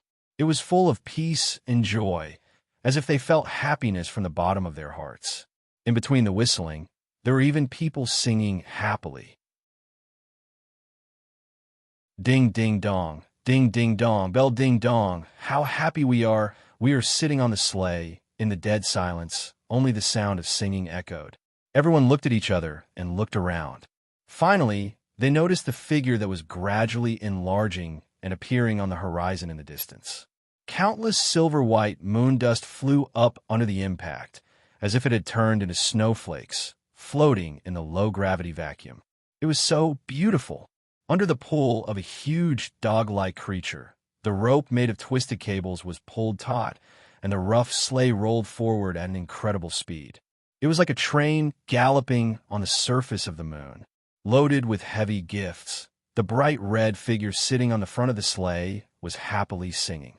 Just like that, it passed through the silent land that no one had stepped on for thousands of years. It drifted, it sped up, it swung its tail, it rotated twice, and it was so happy that it even drove backwards. What is that? Wagner even wanted to lift his mask, rub his eyes, and ask dryly, Santa Claus? In the silence, no one responded. Everyone was stunned as they witnessed this strange scene that they had never seen in their deepest nightmares. On the moon, a person wearing a bright red spacesuit was sitting on a simple three-wheeled sleigh, holding the reins, galloping under the pull of a giant dog, and singing loudly. The dog was even wagging its tongue in the vacuum with a face full of excitement, as if it didn't feel uncomfortable at all. When its saliva fell to the ground, it froze into crystal frost. When countless flashes of moon dust flew up, it was as if Santa Claus and the wasteland fairy tale had descended here. Breaking through the heavy snow, he sat on the sleigh, galloping across the fields, laughing and singing. The laughter was long and drawn out. In the end, the sleigh stopped in front of them with a beautiful drift. "Sorry, am I late?" The driver jumped down from the sleigh, patted his head, and looked at the Kepler base that was still burning and exploding in front of him, as well as the 2 rows of figures. He was stunned for a moment. It was as if he was flattered. Wow, they actually lined up to welcome us? They even prepared a bonfire party? Why, Santa, Sure curiously asked, is the Stone Cauldron Society so enthusiastic? Silence. In a long silence, no one responded. You're tuning into the Warrior Lore YouTube channel. Don't forget to subscribe and join us on this journey to catch the most captivating stories.